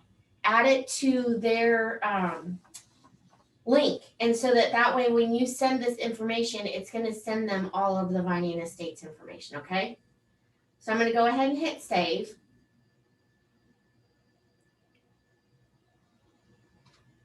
save. Oh, what's going on? There we go. Oh my gosh, did I just get signed out? That's weird. No, you're here. Okay, I just got a message from Zoom saying that I'm signed out. I'm so confused. Well, you're still with us. Okay. Okay, so you can see now on this contact card, the left-hand side is all of her information, and the right-hand side is, it's called a timeline, and we can see what she's been subscribed to, which neighborhood she's been subscribed to. So Karen and I have been on the phone, we've been talking, and I'm gonna go ahead and I'm gonna hit this little blue plus down in the bottom right-hand corner. And if you notice, it says add calendar event, add note, or add activity. So I'm gonna go ahead and hit add activity. Karen and I had a call. We spoke about meeting next week to sign a buyer's brokerage agreement. Okay, and I'm gonna hit save. So now I've got a record of the phone call, when it happened, and what a little note to remind me. Another little thing, you can hit the calendar and you'll notice my computer is going to take me straight to my Google Calendar. And up there at the top, it's already filled it in. Appointment with Karen Marshall. And I'm gonna select the date. It's gonna be next week. It's gonna be at 2 o'clock from 2 to 3. You can see that it's on my calendar, and it is also added Karen as a participant. And maybe we're gonna meet at 123 Main Street because that's the first house that she wants to see. Or maybe we're gonna meet at my office. I can change that up wherever we're gonna meet. And then when I'm done with this, I'm gonna go ahead and hit save, and it's gonna ask me if I wanna send this to Karen. She's not gonna really get it because remember, that's not really her email. But how cool is that? With just a couple of clicks, I was able to go ahead and, oh, sorry, I can't see my screen now.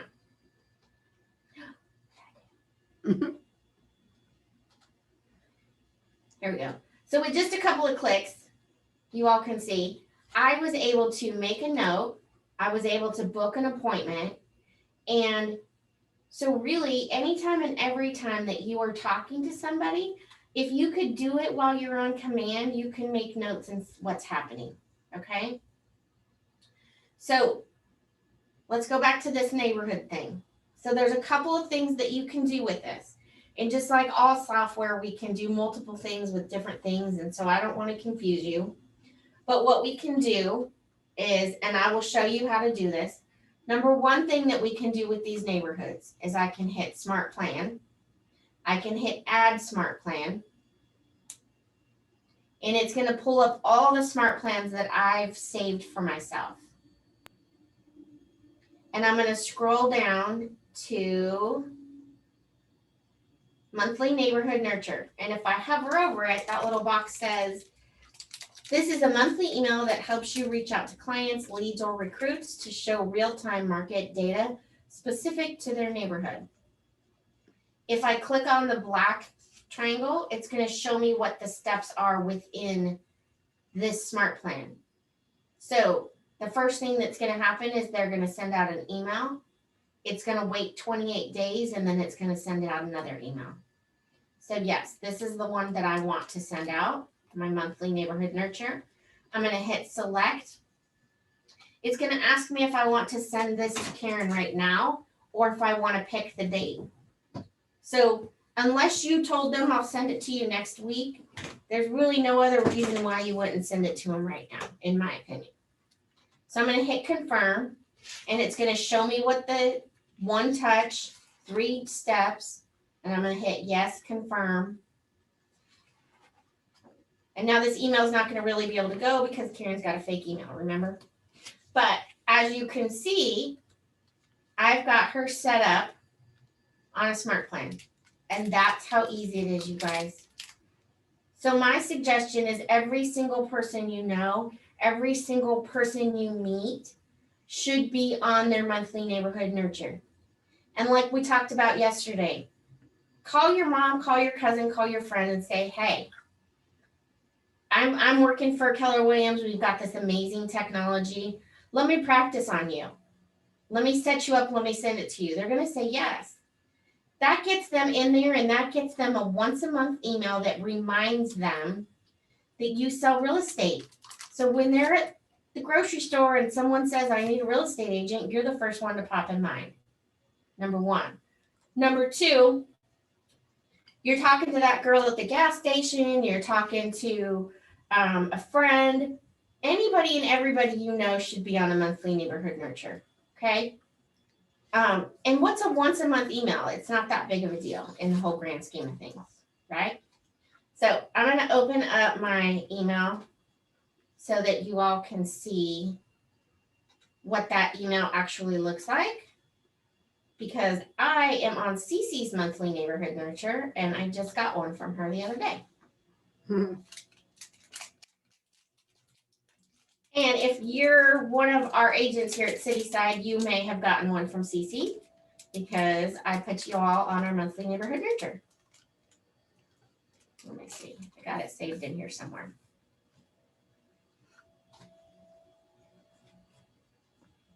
This computer is lagging behind.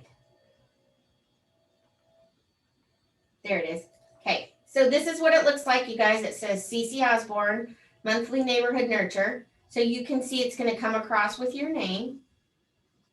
And when I open this email, and remember, you want everyone you know to get this, it's going to have whatever information you've put in command. So here's her name, her phone number, her picture, her logo, and you can see the neighborhoods that I'm connected to in Cece's command. See, we can see in Walker's Ridge, there's 2 homes for sale. Actually, it looks like it's the exact same house. And that happens because we've got FMLS and Georgia MLS here. Shows you the average price sold. In the West Cobb Hillgrove neighborhood, you can see there's a few more homes for sale. The Overlook. And then I've got all of Cece's information with a little note that says I'm here to help, and all the disclosures from Keller Williams. So all I have to do is I can either click on this and it will take me directly to this neighborhood, or I can click see more. Now where this is taking me is it's taking me to my own personal web page that is tied to Cece's command. Okay, and I can bookmark this page and I can come back every day to see if anything has changed. So remember that when you're telling people you're going to send them this real estate information, tell them that if they bookmark the page that they can come back and look at it at any time. If this is your mom and you know she's never moving, just send her the email once a month. If she opens it, great. If she doesn't, that's fine, right? So as you can see, here's the neighborhoods that I'm connected to. And yes, it comes across twice because one's pulling from FMLS, one's pulling from Georgia MLS. But I can open up this listing. And remember, this is from the client's perspective. I can look at every single picture that is in FMLS, Georgia MLS. I can see all the details about this house. I can see the address, 4 bedrooms, 3 baths, square footage. I can see the details, the information that the agents have put in the public descriptions. If I want to search maybe to my office in downtown Atlanta, I could do a search right here. I can see more details about when the house was built, where it sits in the neighborhood, statistics about the neighborhood, the schools that this goes to. And then it's also got a link to Keller Mortgage and Keller Covered, which is the insurance and mortgage companies that are part of Keller Williams. And then down here at the bottom, it's got a little, I can fill in some information and send CC a message. Or hey, she's already saved in my phone. I can just pick up my phone and call her. Or shoot her an email with this information right here. Okay. I'm going to go back to the top and I'm going to go ahead and hit this save because maybe this is a house that I like. Maybe I think that this is a style that I want to kind of keep on my memory for favorites. So I'm going to hit home and it's going to take me back to and I can click through the other neighborhoods. I can scroll down. I can use this map to look at which house is in this map. Same contact information from Cece.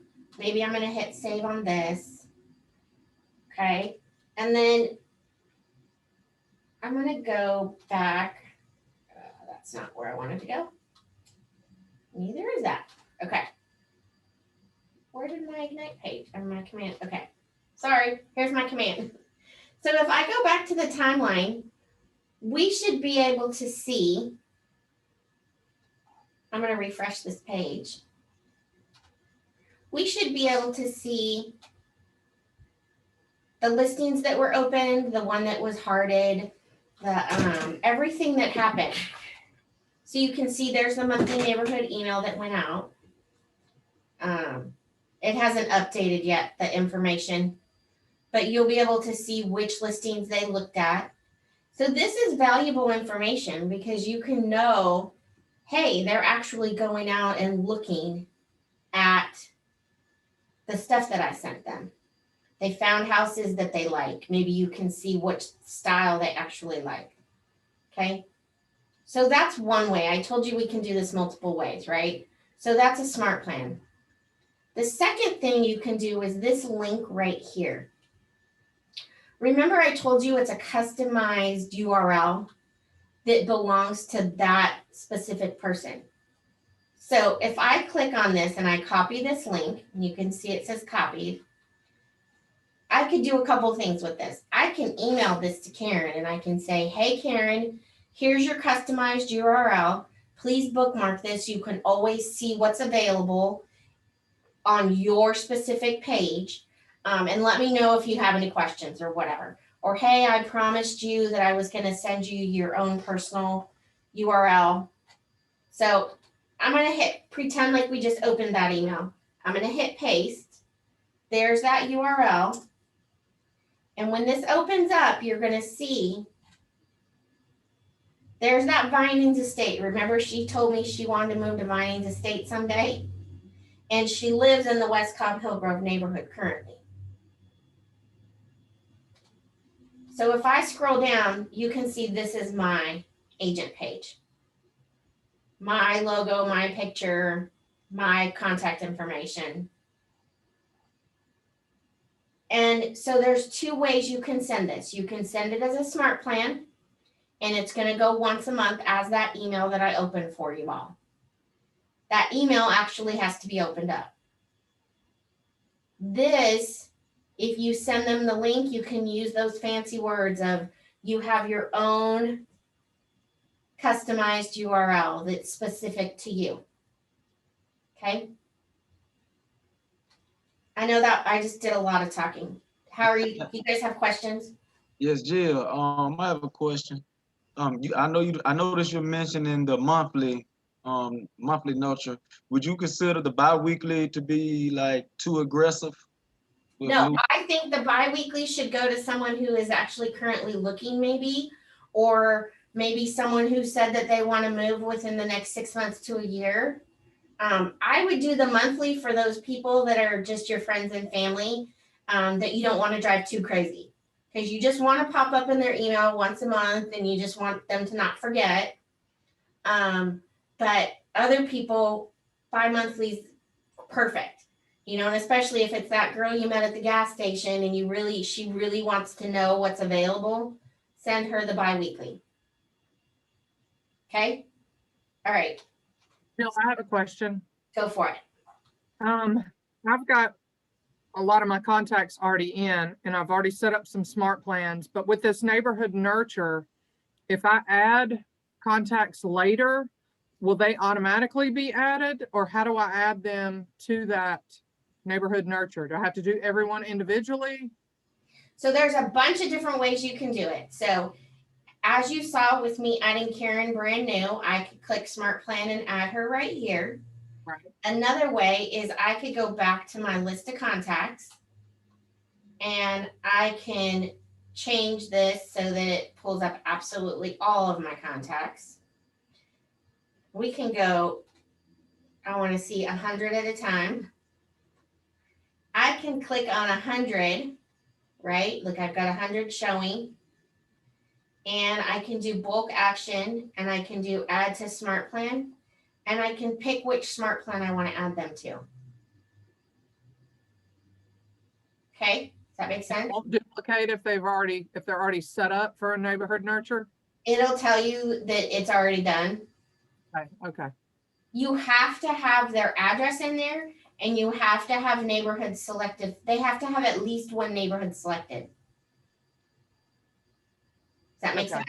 Yes, yeah. I just want to make sure. I didn't know if I had to do one each individual, so that's perfect. Another Thank you. way you can do it is you can click this smart plan, which I'm going to go in here and show you guys a little bit here. These are my smart plans. I can go over here and hit add contact. And I can search by name, I can search by tag, or I can scroll through my entire list. So maybe I want to add everybody named Robin. It's going to pull up every name, everybody that's, well, it pulled up more people than Robin, but you know what I mean. I can go through and select the ones that I want to add to this one, and then just hit add smart plan. So there's all kinds of ways you can do it. Okay. So let's talk about smart plans real quick while we're here. So I have a question. Yes. What if you had a smart plan going out and they asked to be removed from it? How do you do All that? you have to do is go to their page. If it's just one person that wants to be removed, the easiest thing to do would probably, let's see.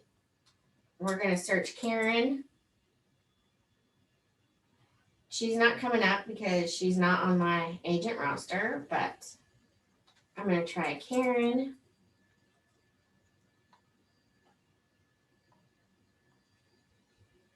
Oh, look, I've got a lot of Karens. Where is she?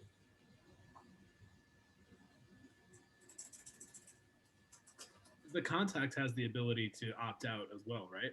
They do. They can. So I can click here. Let's see. There's a couple ways you can do it. I can go view smart plans. That's the smart plan she's on. Shows the last time. Okay, I can't delete it there. Sorry, there's just so many ways, you guys. I can just simply go to her contact card. I can hit smart plan, and I can hit the trash can. Okay. And it's been removed. Hi, Jill, I have a question. Mhm. So when you were mentioning that you can do a group SMS or the group text, does the receiver see all the other people on that text? So if they respond, is everyone else's phone blowing up, or is it just sent kind of specifically to that person? No, it should be specific between you and them. Okay, thank you. Yeah, because it's separate, even though it's all one and you've done a bulk text, all it's doing is it's sending them individually to 10 people. Okay, It's thanks. not sending a group text like our phones do. Okay. With the KW app and the interface, I feel like I'm looking on the client side and not. It is. Is that okay? Absolutely right. So the KW app is our consumer app. Keep that in mind. That is what we send our consumers. So you will not be able to log in with your KW username and login. Gotcha. You need to maybe use a personal email and create a login as if you are a customer. Okay, and once you've done that, sorry, I just realized I'm talking sideways to you guys. Once you do that, then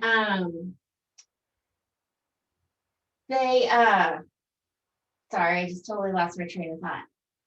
Yes, once you create the app and create a user for yourself as a consumer, you can save yourself as your agent, and then you can share it, and it will have it connected to you as an agent.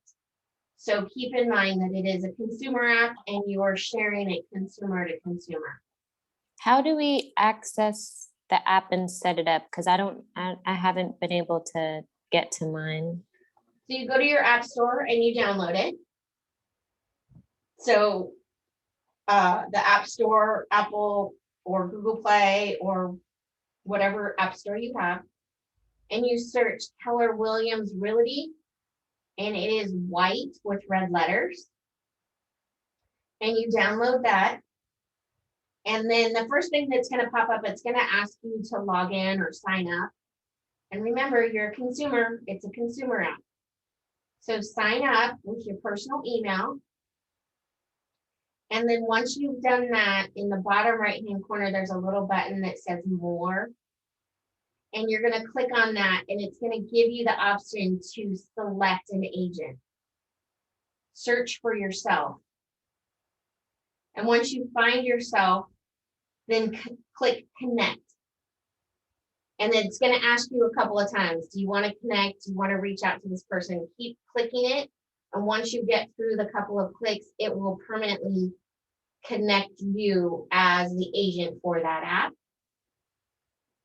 And then at any time after that, you can click share and you can text that app out to anybody or email it.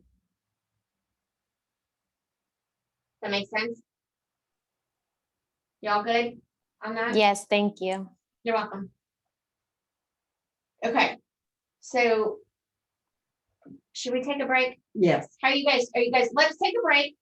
And unshare this so I can see everyone's beautiful faces. And I'm gonna do a quick screenshot. Smile, make sure your camera's on. Kira. Okay, you got a 10-minute break. Be back at, we'll just say 12 minutes. That's Okay? right. We'll give So you that. 3 o'clock. Be back at 3 o'clock, okay? You can turn your camera off if you want, but don't log out. Yeah, don't log out.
Hi. Hey, welcome back, everybody. Hold on, let me see. I think I just got a message.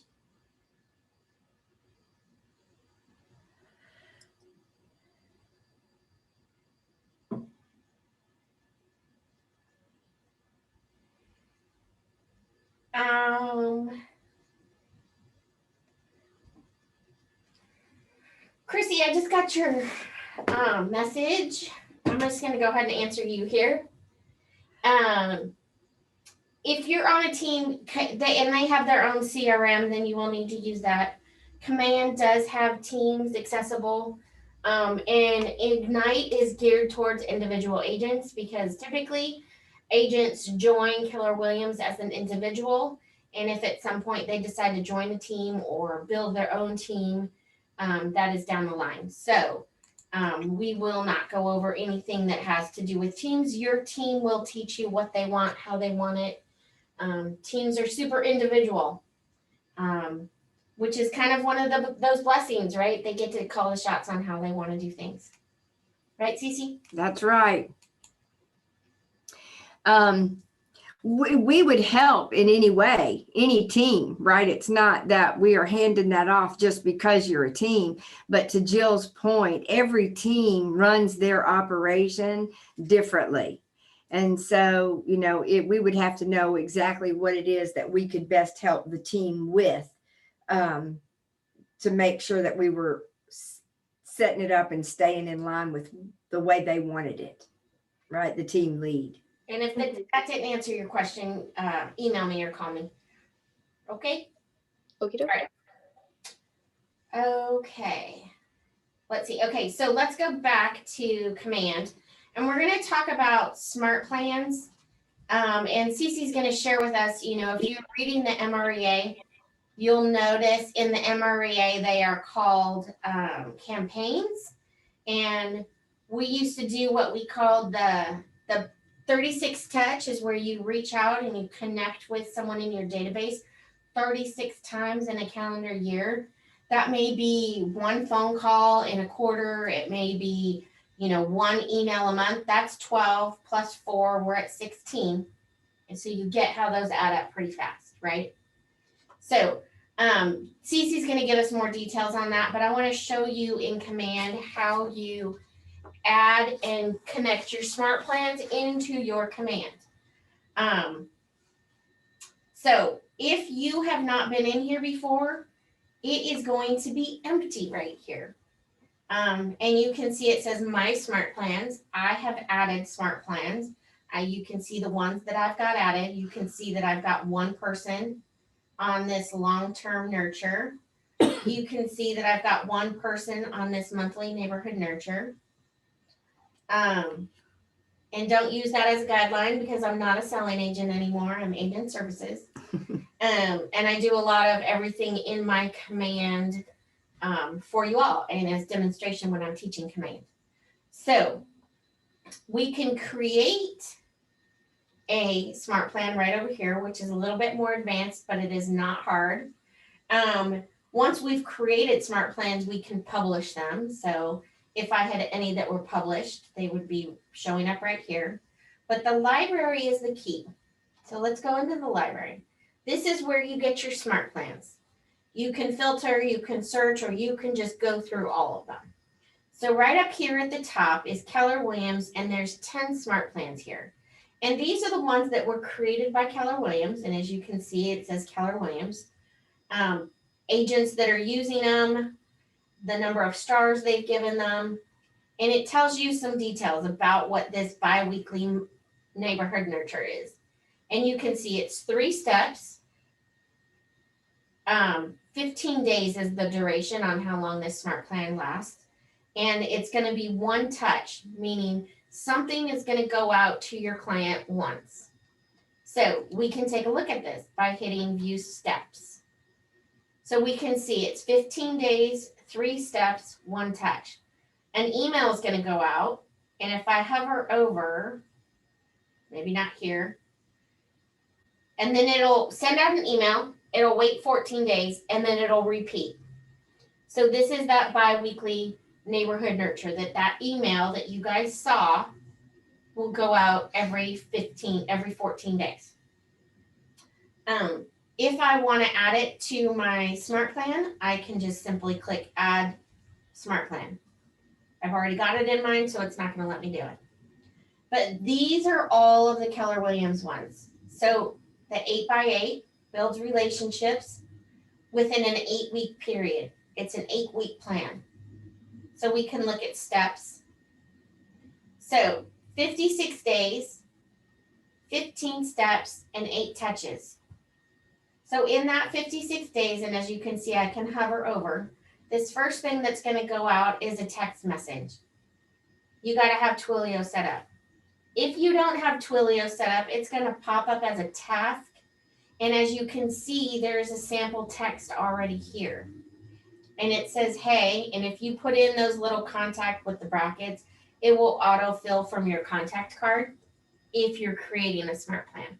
But since this one's already created, it will automatically fill in the information. It's Jill from Keller Williams. Would love to grab a coffee sometime. Let me know what your schedule looks like in the next few days. So my text just went out to my client, Karen, or my friend, or whoever, right? It's going to wait 7 days. And then it's going to make a task for me that's going to pop up on my task list. And it's going to tell me to send an email.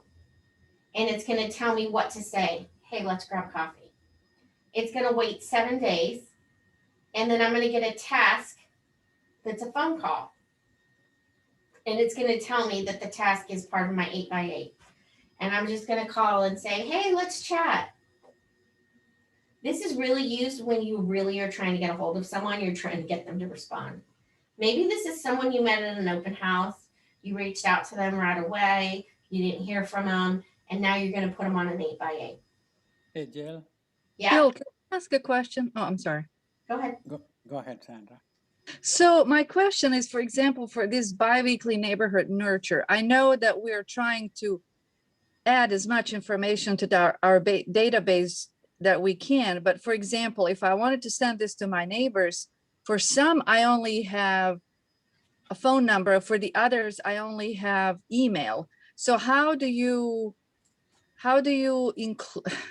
reach everyone in one way, or I guess in the same way? How would that work? So ideally, the first thing you want to do is try and get their email. I mean, their physical address, sorry. So that you can put them in and select neighborhoods. Okay. And a way around that, which is not ideal, but a way around that, let's say, for example, it is people in your actual neighborhood, or you have a general idea of where they live. Mm-hmm. Put in an address that is near them, and then it's going to pick that neighborhood.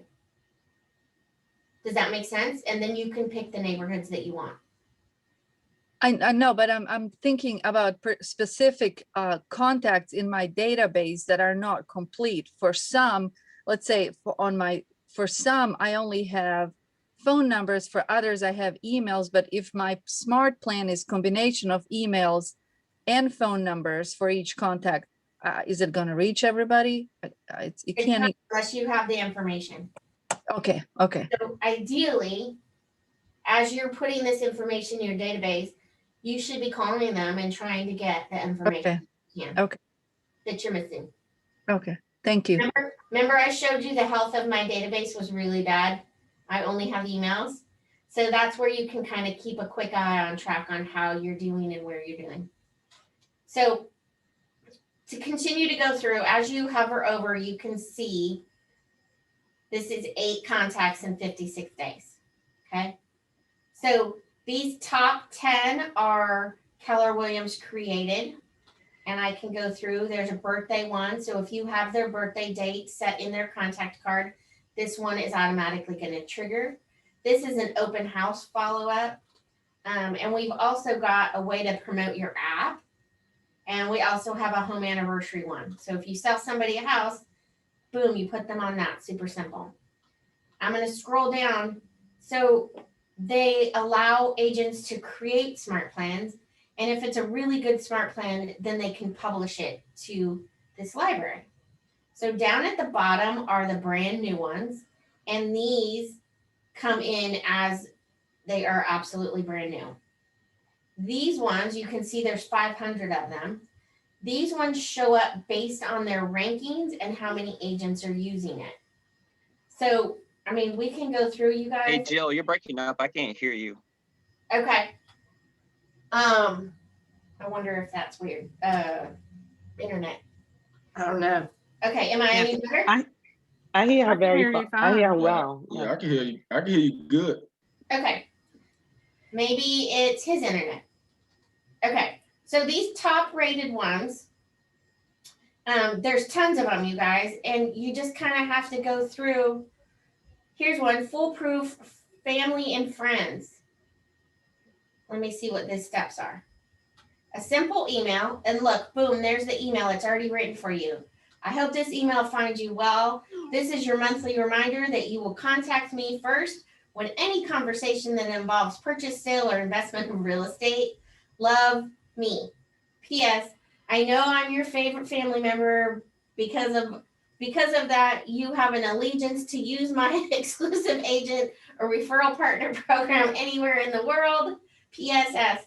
I will send this reminder to you monthly so that you can never tell me that you forgot I'm in real estate. I mean, you guys, that's awesome, right? Like, send that to your brothers and your sisters and your cousins. If you decide to use that, you can edit it as well. So maybe you wouldn't use one of those words in there. Maybe you want to change it to your lingo with your cousins. You can do that too. So once you kind of dig into these, look, Facebook ad follow-up campaign. There's tons in here, you guys. They're super awesome. And the good news is they've already softened it. It doesn't feel scripted at all. It's people who, you know, are thinking and writing just the same way you would. So, and these are other agents. So this is a great one. New to Keller Williams, new licensee. So let's look at it. View the steps. A simple email is going to go out. Here's the email. And then it's going to wait 3 days. And then it's going to send out a text message. It's going to wait 6 days, and then it's going to ask you to give them a call. And look, they even wrote the script about what you should be calling about, what the topic of your conversation is. Jill, I used this one and I've already gotten 20 people to respond. And I've already gotten 2 that say they've got property to sell. Woohoo! Kathy, that's awesome. That's what I did last night. That exact one. You guys, right there, that's proof that these work. And they're set it and forget it kind of, you know, you set it up and then you add your people to it. So let's use this one because this is a great one. So I'm going to go ahead and hit add smart plan. And it's showing me that this one rolls into the quarterly call plan, meaning that now once a quarter, I'm going to get a message that tells me that I need to call this person. And those phone calls need to be, hey, how you doing? How's life? And use the Ford, you know, family, occupation, recreation, dream. Find out what's going on. And when they talk about occupation, that may be when they say, oh my God, I'm being up for this big, huge job promotion. And if I get it, that may mean we're moving to New York. Oh, wow. Let me find you an amazing agent in New York, right? Okay, so it says I've already got the quarterly small plan downloaded, the quarterly call plan, excuse me. And I'm going to hit download. And it's not really downloading to your computer, it's downloading to your command. And it's asking me if I want to change the name of it. And all it did was add the word my. So I'm cool with that. Okay, and I'm going to hit download again because I guess I had to download both of them. Okay, now why is it being crazy? It says you already have a smart plan with this name. Oh. Maybe it won't let me download at all. Like the download button is grayed out. Why would that? So, you know, William? So there is one of the joys of Keller Williams building out this amazing platform for us is sometimes these buttons don't work. But the best part about that is like I showed you, there are all kinds of ways to get things done. So if it doesn't work from here, then you can go here and try it. Okay. And then once you get downloaded, you may just have to go back in half an hour and try it again. Okay. I know that's kind of annoying, but believe me, you guys, Command is unbelievable from where it started 2.5 years ago. And even just 6 months ago, we weren't able to do stuff that we can do today. So Jill, quick question. In order to use this, do you have to have a Twilio account to use this? Nope. Okay. What it'll do is if there is a text message that's supposed to go out, and I'll try and send it, and it can't because you don't have Twilio tied, and it'll pop up as one of your tasks. So then you can just go manually send it the text. Oh. Now, will it be sending through email, you're saying, right? It will send It'll through send email. the emails out, yes. Thank you. Cece, go ahead. You were going to say something. Well, I was just going to speak to the fact that I appreciate that Kathy was encouraging in the chat, and that already others are saying, yeah. So through your example, Kathy, you're leading, and I appreciate you very much. And when you tell them that it's easy or easy to set up, you know, that's encouraging for everybody. You just got to try it. Kathy didn't know either. She just had to get in there and play with it. And you can't break it.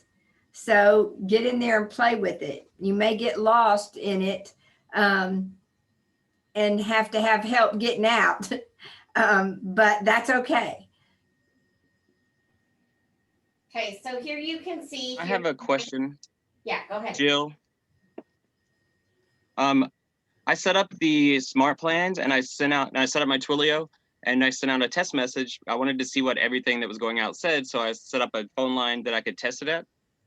When I sent it to my number, it came through just the text message part came through as not one text message, but 7 text messages. And it was probably maybe 3 sentences, but it separated it into 7 text messages, which is very annoying, which is what I didn't want to happen to my database if I was sending it out to people. Yeah. So thank God I tested it. But yeah. Is that common with anyone else? Check your Twilio account. Maybe there's a Do you think I have something set up wrong in Twilio? Because Lexi was looking at it for me, but I haven't gotten back with her yet about it. Okay. Well, she's a great resource for you, Kelby, and it probably is in the Twilio account. We haven't. Twilio. And see, I used the marketing team to help me set up Twilio, but I'll go back through it again. Okay, cool. Well, did you have Scott Leroy help you set up Twilio? Kelby, he's frozen. Oh. Okay, so we can talk to him after that. So here's that new licensee. I can totally just click on this and I can search by tags. So my SOI, or wait, it won't let me, I can search. I can click family.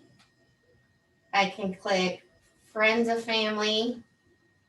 I can click, because I have a whole bunch of crazy tags because I teach classes and I make them. Soccer friends, SOI, sphere of influence. So then I can select all of these and I can add them all from there. See? And then I can hit add to smart plan. And then it's going to send that information out.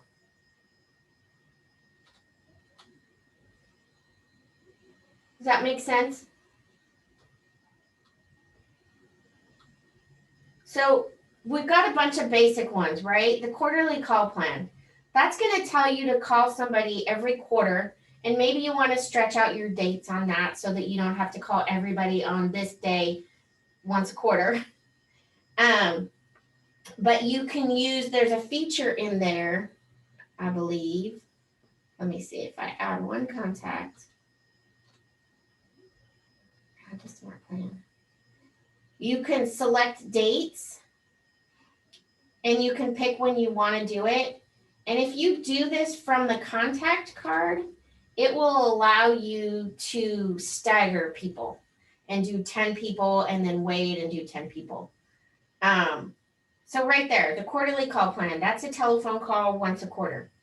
Everybody you know should be on that, right? Even your friends and your family, just as a, hey, how you doing?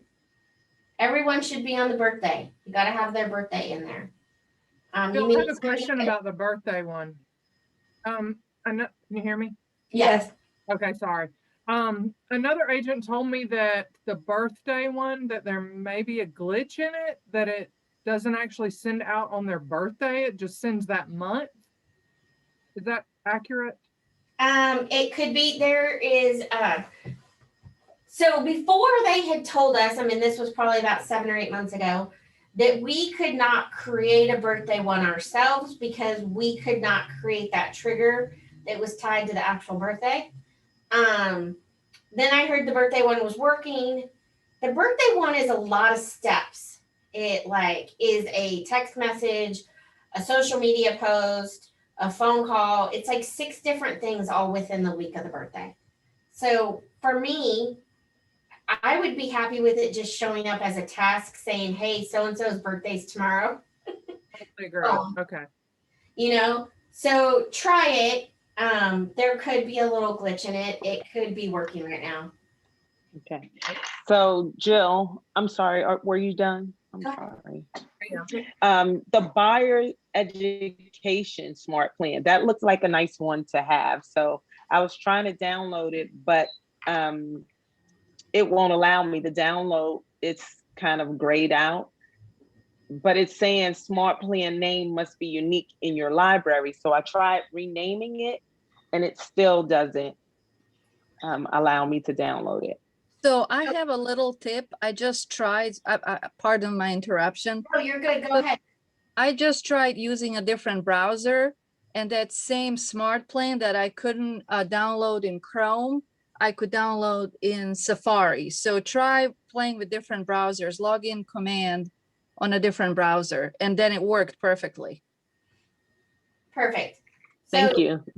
I'm kind of surprised that it worked in Safari, but that's awesome. And that is one of the little things about us having this brand new platform. There are little glitches, and it affects all of us, you guys, but you know, really it's like sometimes I just have to go back 10 minutes later or something.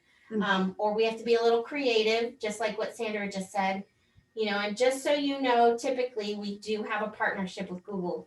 So everything should work on Chrome. And Sandra got it to work on Safari. Here is another tip. If you're having a hard time with command, you need to be on Chrome. The second option is to be in an incognito window. If you're in an incognito window, it doesn't save cookies, and so that works a little bit better. And I can show you, I'm in Chrome right now, and in the upper right-hand corner, there's 3 dots up here.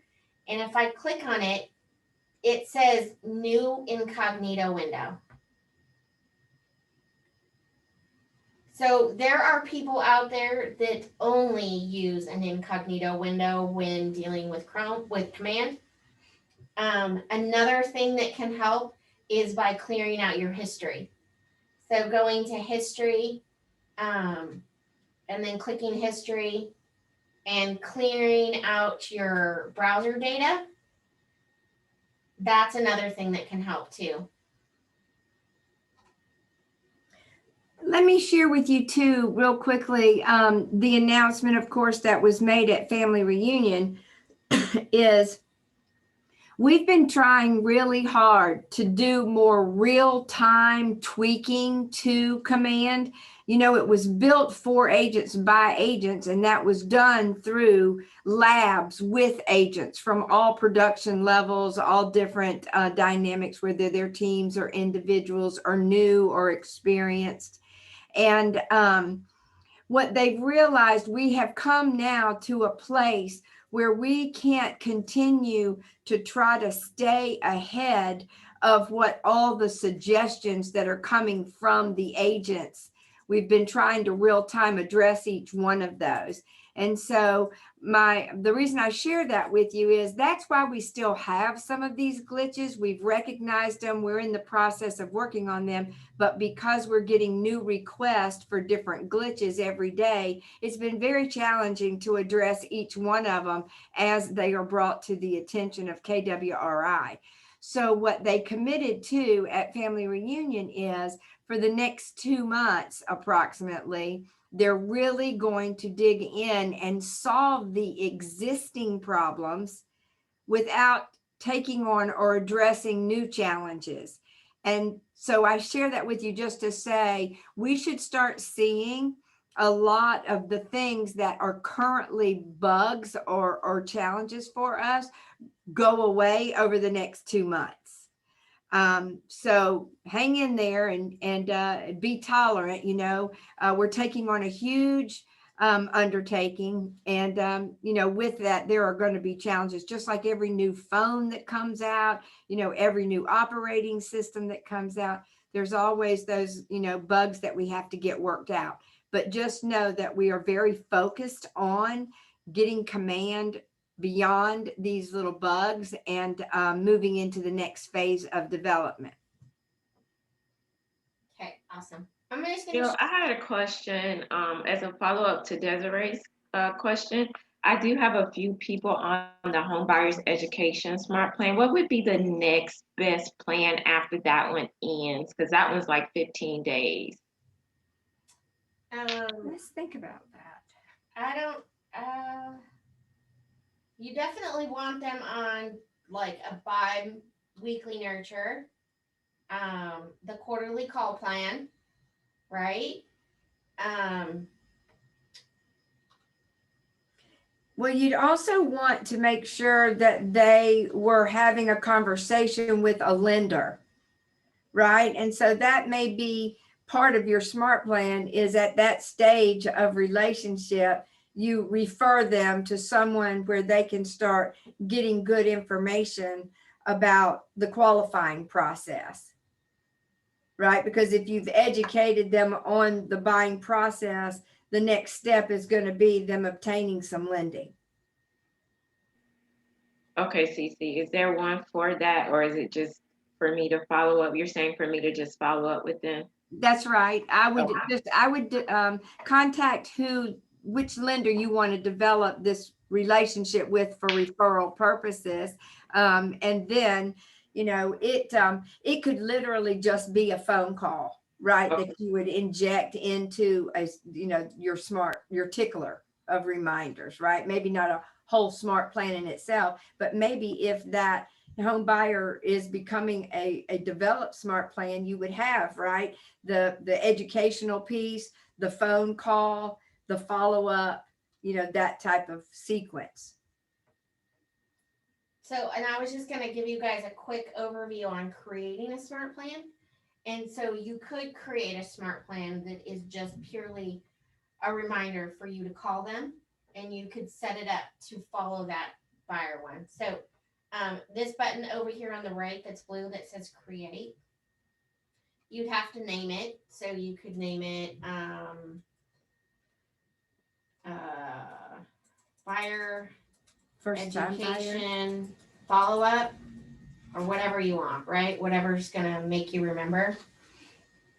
And then this is a pretty easy to use, you guys. It's kind of a bunch of little widgets that you can pick and decide how you want to create your smart plan. So maybe the first thing that you do is make a phone call. And then maybe in this phone call, you're gonna write,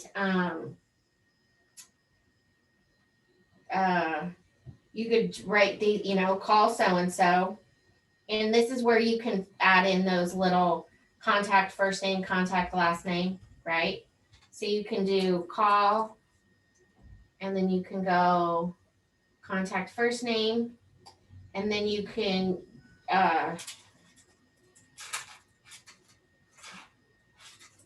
call, contact first name, give them lender Johnny's information, whatever it may be, right? Maybe there's a hyperlink. Then maybe we're gonna wait, we can set a delay. And maybe we wanna wait 2 days. I mean, this isn't gonna totally make sense, you guys, I'm just trying to show you. Send an email. Now you can see here's the email. Lender information. Follow up, whatever. Yeah, whatever you wanna call it. And then you would type them an email. Hey, you can use these little things again. So it automatically puts their name in.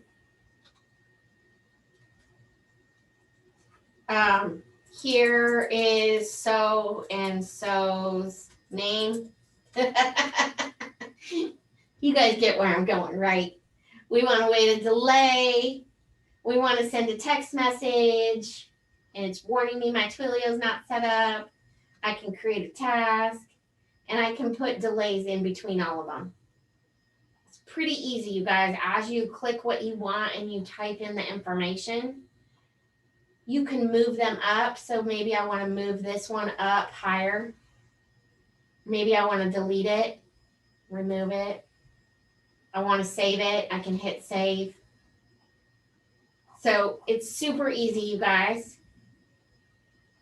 And this restart smart plan, this creates that reoccurring.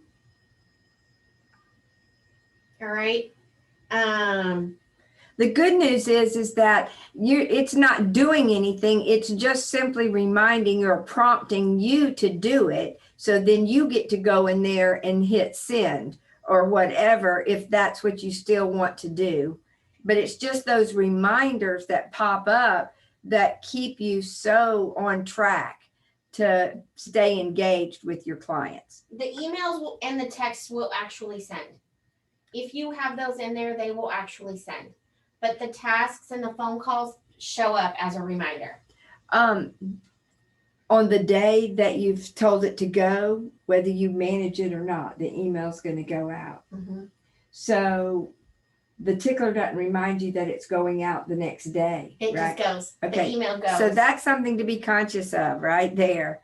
You know, because if something's changed or if you spoke to them because they called you a day earlier, well, you might not want to do it that way, right? So let me show you. So this is add to a smart plan. So let me go back and show you real quick. Discard changes. So I don't have that specific one in my list, that buyer's education one, but let's pretend this new to Keller Williams. Okay. So this is the one that I downloaded today. I can use the pencil to edit it. If the pencil's gonna work. And this, you're gonna see those exact same widgets and you're gonna see this exact same thing. So any of these smart plans that have been created and you found in the library, if you wanna customize it, all you have to do is click that pencil.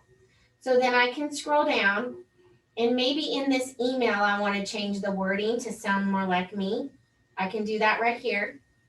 I can scroll down to, maybe I want the delay to be 5 days, whatever it may be, right?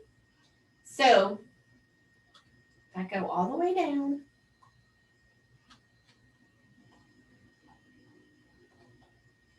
Okay, so this is the last thing that happens. And then I'm gonna hit, so it says, I'm gonna delete this. So make a call, and then I'm gonna hit add to smart plan. So remember, we wanna add this custom one to that buyer's education. So I've hit add to smart plan and I'm gonna go look for our buyer education follow-up.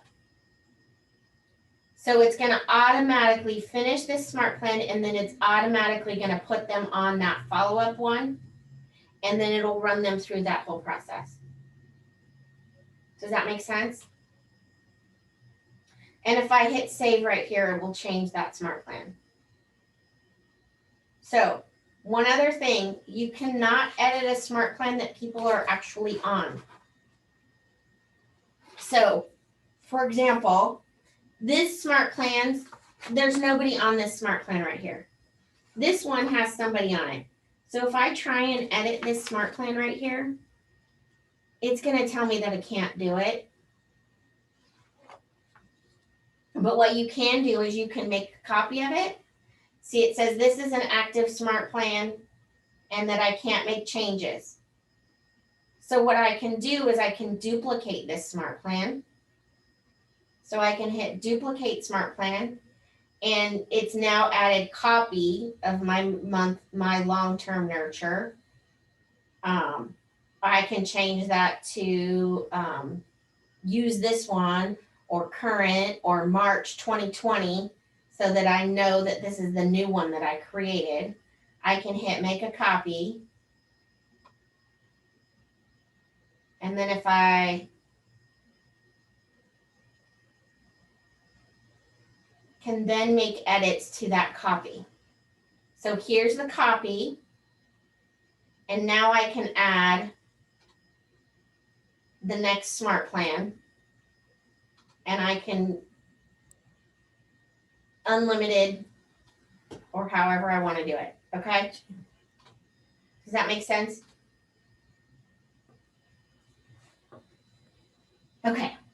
Cece, do you want to talk about these smart plans and campaigns? And, you know, this is a big part of the MREA book and why and how we should be talking to these and communicating with these people. Well, one thing I want to mention to you is different campaigns themselves and why you would use them and when you would use them, right? One thing I wanted to ask Jill, first of all, is oftentimes within a smart plan or when we would have used campaigns, we would actually send an item of value. So if that were the case, Jill, how would that work, right? In Command, where would that, if I'm saying an item of value, that may be the lender's contact information. That's right. Or home improvements versus, you know, return on investment, or, you know, just periodicals, you know, news articles, market trends, things of that nature that we would just call an item of value that could become part of your drip campaign to them or part of your smart plan. So that's the only piece that I'm sorry, go ahead. You good? So it could be just in a matter of your text information and a matter of the emails. Yeah. So you'd have to cut and paste then if you were pulling that from another document and create a new document within Smart Plan. Yeah. So Okay. like creating your own smart plan from the beginning to the end, you know, and you want it to be an email, you could paste that link to that article, or you could cut that information and paste it in. And then when that email goes out, they're going to get that information.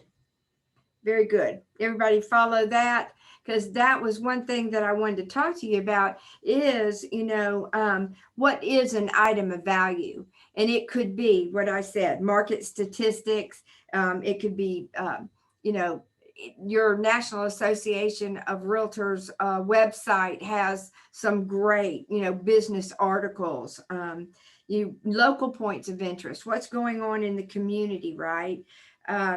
Your homestead exemption, as we spoke to yesterday, April, I think, was the one who brought that to our attention. We send those things out to our homeowners at the first of every year, especially if they, you know, are filing for, you know, they bought a new home, because by April, I think it's 1st, maybe 15th, but I think it's April 1st, actually, you want to make sure that you have filed for your homeowner, your homestead exemption. So that's a great item of value to send out to your new home buyers, your new homeowners. Maybe it's, you know, a list of vendors for home improvement purposes, or your recommended, you know, go-to vendors for different things. So those are the types of things that I just wanted to make sure that Jill gave us direction on how you could embed that into, you know, a communication that then would then become part of a smart plan. You may have a system of all these things that you do with a homeowner, in their first 12 months or something of that nature. But you're also going to hear terminology like an 8x8 in Keller Williams. Before we went into smart plans, we would talk about 8x8 or 33 touch. Those were programs that were campaigns. Now they have become smart plans. So you could have an 8x8 that is a smart plan. And the purpose of 8x8 is just saying we're going to touch, when we meet somebody for the first time, we're going to touch them 8 times over 8 weeks. This is where we're really establishing a top of mind, branding awareness of you being their resource for real estate, and really, bonding or binding the relationship with this person. So that could be anything, right? It could be a smart plan of, items of value, text, emails, telephone calls, however you want to structure that.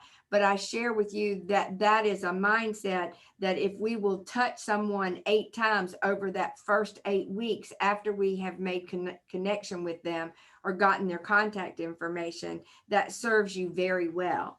And then you're more intentional about what those communications are, because you're really trying to establish the relationship. From the 8x8, then you could go into a 33 touch, which Jill was speaking to earlier. You're going to touch the people in your database 33 times over the course of the next 12 months. So if you look at 8x8, that's 2 months. Then you have a 12-month 33 touch campaign. That is a smart plan for 14 months. Does that make sense? And so those 33 times could be reminders that the time is falling, springing forward, falling back. It could be their anniversary of their home ownership. It could be their birthday. It could be St. Patty's Day card, 4th of July, all the different things that give you reason to engage with that database. Because I hope if you're not learning anything else, you're getting the message of how important it is to develop that brand awareness of you being their resource for real estate. Because that is truly how you're going to build a big business. So talk to me a little bit. What's on your mind? This has been a lot to embrace today. I know it. And, we of course want it to be value for you. But I think that we probably need to talk a little bit about what some ahas you have or some questions that you have. I had a quick question about. Great, Dustin. So is it possible for us to create a smart plan where we could send like physical letters, brochures, postcards, things like that? Absolutely. That handwritten note is very impactful, right? Because you want to make sure that you are conveniently providing a way for you to get business cards in their hands, right? So every time you would send them something of that nature, you could also do,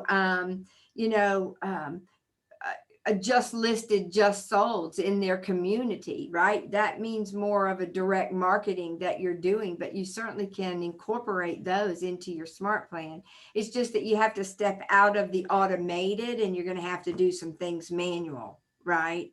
Because if you choose to send them a postcard or send them another great idea for nurturing those relationships, you'll hear the term pop by. Right. And that is if you're out in the community and you have, a box full of little trinket items, and it may be like if it's spring, it could be your business card, attached to a packet of flowers, flower seed, right? And it's just like welcome spring or whatever, and pop by and hang them on their doorknob, or, sometimes, in the fall when we're doing cookouts and stuff, I have an agent that he makes his own barbecue rub, right? He makes a rub for his grilling. And so he takes that by every fall and drops it off to the people. And, you know, if you choose to do 5 or 10 of those a week, you start making some real headway. And you don't do it to everybody necessarily. Like I said, you're not going to market to everybody equally, but you're going to start seeing those people who you know are going to generate business for you, right? People that you've done business with that now have become raving fans, and they want to make sure that they share your information with everybody they know. Those are those special type of relationships where you're going to want to do those niceties, right? Maybe at, like Jill mentioned, you know, at Thanksgiving, maybe you drop by a pie or, you know, something like that. And that's that top 10, that top 20% of that database, or top 5%. Those are people who we say are part of your wealth determiners, right? These are people who are influential in helping you grow your business. And so we want to do some nice things for them. But, you know, and then agents, of course, do client events. You know, they invite. And, you know, the truth of the matter is, it doesn't matter if anybody shows up. It's the invitation that is so impactful, right? When you call through your database and say, hey, you know, I'm having a client event to thank all my clients for, you know, this year's support, da, da, da, da. And, you know, it's just nice for the invite. Then, of course, you can do things like, on your website, you can have, you know, contests. You can do anything and everything that you can continue to stay engaged with that and further develop the relationships to where you know that they wouldn't think of anybody else but you for their real estate needs. You guys can be super creative, and with social media, I have seen agents that are super successful with pop buys, just in the sense that they will get super creative, and what they'll do is, you know, after Christmas is over, they go buy a bunch of wrapping paper on 70% clearance, and they save them till next year. Obviously, you have to have the space, but they'll put out a little note with a card that says, as we wrap up this year, I want to thank you for supporting me in my business, whatever, right? But you leave that on their doorstep, and then they take a picture of it because everything's on social media, and they say, oh my God, I have the best agent in the whole world. She brought me a little gift. And then you've got people that are on their Facebook that are then commenting, oh my gosh, who is she? I need to get a hold of her because I want to sell my house. You know, you guys need to think big term, long term, down the line. And obviously you're not going to have a big, huge client event and plan a big, huge Christmas party, because right now you don't have the revenue to cover that. But maybe 5 years from now, you're going to do that. And events can be anything from, you know, maybe it's as simple as you have 4 friends that you all know are potential home buyers. You're going to bring your lending partner, and our lenders are awesome about helping and supporting us. And maybe the lender comes, you invite your 4 friends, you get the lender to come, you meet them at the local bar, and you say, first round's on me, here's my lender, let's talk. And you get them, you know, maybe the second month they each bring a friend, right?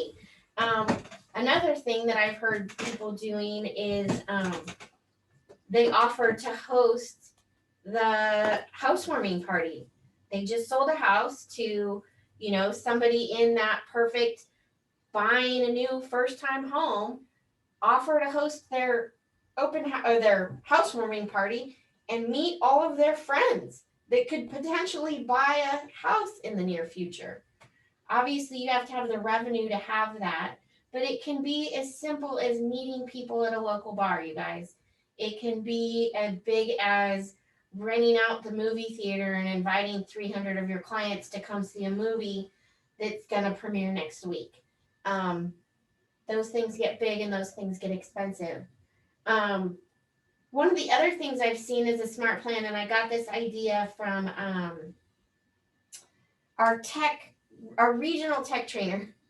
He created a smart plan that has a task to make a Facebook comment. So he went through and put those Facebook links on everyone's contact. The task pops up and it says, hey, Jill, make a Facebook comment on Maureen's page. So I click on the link, it takes me straight to Maureen. I look at the last 2 or 3 days of her Facebook and I decide, oh my God, she just posted some pictures of the flowers in her yard. Oh, Maureen, those are super cute. I know it was planned and from the back end, it's business, but Maureen doesn't know that. And all she knows is you just commented on her Facebook that her flowers are cute. So that's just you connecting and interacting. So when you pick up the phone next week and say, hey, how you doing? You're not a complete stranger. No, that's when we make lead generation so much more enjoyable. All the things that we've discussed with how to, nurture those relationships. That's all lead generation. That is income producing activities. And they're not the typical, right? They're not that mundane. So, again, just remember you're building a business around relationships. And if you keep it at the relationship level, you will get creative with different things that you want to do. I just wanted to share, my mentor encouraged me to go, and she said when she was in production, she would go to dollar store a lot. So that's what I did for Valentine's Day. I made packages and I, just knocked on every door on our street. And it was really neat for one to meet new neighbors and to talk to some of the ones that we already knew. But I think especially in time of COVID, everybody actually appreciated that somebody came to their door with a little gift. And it was very, very little. And I had printed a little name that says, just popping by with a Valentine for you. And it had my phone number and name. And I've got 3 or 4 text messages just thanking me for a Valentine and for stopping by. So it doesn't have to be very expensive. And I just thought I would practice on my neighbors first. Sandra, that's excellent. That's exactly what we're talking about. And you're right. It doesn't have to be, when we say do note cards, you get those from the dollar store. You get them in bulk. They're very affordable. Those flower seeds I was talking about, you can buy those for a dime sometimes in the dollar store. So yeah, and that's why I say, just let your heart get creative around what you would want to do for a friend, right? And the marketing ideas will start coming to you. And Cece, you Yes. can also get note cards from Michael's, and they're better quality than the dollar store, and they're still $1. Yeah, very Perfect. good. Very good. Yeah, because the truth of it is we want to lead with revenue. We don't want to spend a lot of money until we're making some money. And with command and the resources that you have available to you and making a few good, smart shopping decisions like that, you don't have to spend money. You can have a very effective lead generation system in place without having to go broke to do it. So talk to me a little bit. Tell me what your takeaways are. What are you going to do first? Well, what you're going to do first is really develop this database, right? Because all of this, you can do it. Remember the video that we watched? You got notes and stickies and, notebooks with pages folded over. Like that's going to be your reminder. And then you're just not working at your optimum. So get your systems in place and then really start working it with all that we have suggested, and you'll have business more than more than you can do, right? And we know it works. So trust in yourself and trust in your instincts, and get at it. Just go do it. This is where those limiting beliefs start creeping in too, right? It's like, oh, this is just way too much, or technology is really not my thing, or social media scares me to death, or those are that self-talk. You can't have that kind of self-talk. You have to have the self-talk of like, they can't wait. My clients can't wait to hear from me, right? And that's the truth. You empower yourself with good self-talk and don't let those limiting beliefs creep in there, because they will derail you and it's not necessary. It's just I have a question, Cece. Yes. This is Karen. Karen. Would you suggest, so I'm considering, well, one of the things I'm going to do is I have access, I have the information for everybody that lives in the particular subdivision that I'm in, but I don't have access to that information in all the surrounding subdivisions that I'm in. Is there a tool that's out there? I guess what I'm asking is a matter of public record. Yes. I'm guessing there is. There is. And actually through your MLS resources, FMLS, Okay. and Georgia MLS, you will have an interactive piece with the tax records, and you can search by different, zip codes or municipalities, or and then there are some tools that are out there that you can certainly search by community. I don't know if the tax records do it by subdivision or community. That would be a challenge, but zip code, and you could zero in on That class, FMLS has a class that's called Realist. Yes. And in that class, they will teach you how to search the tax records. It's a free 3-hour CE class. And they will also show you how to download those addresses for mailing labels. And they will also show you how to use that data and that information.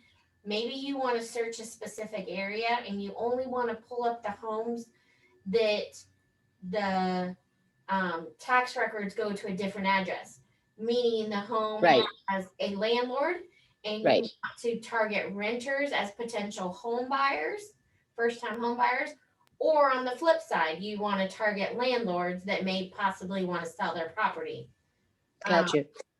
So the second part of my question is, the second part of my question is, do you think, in your opinion or statistically or your experience, that it's better to have those types of mailings like come from the Keller Williams office?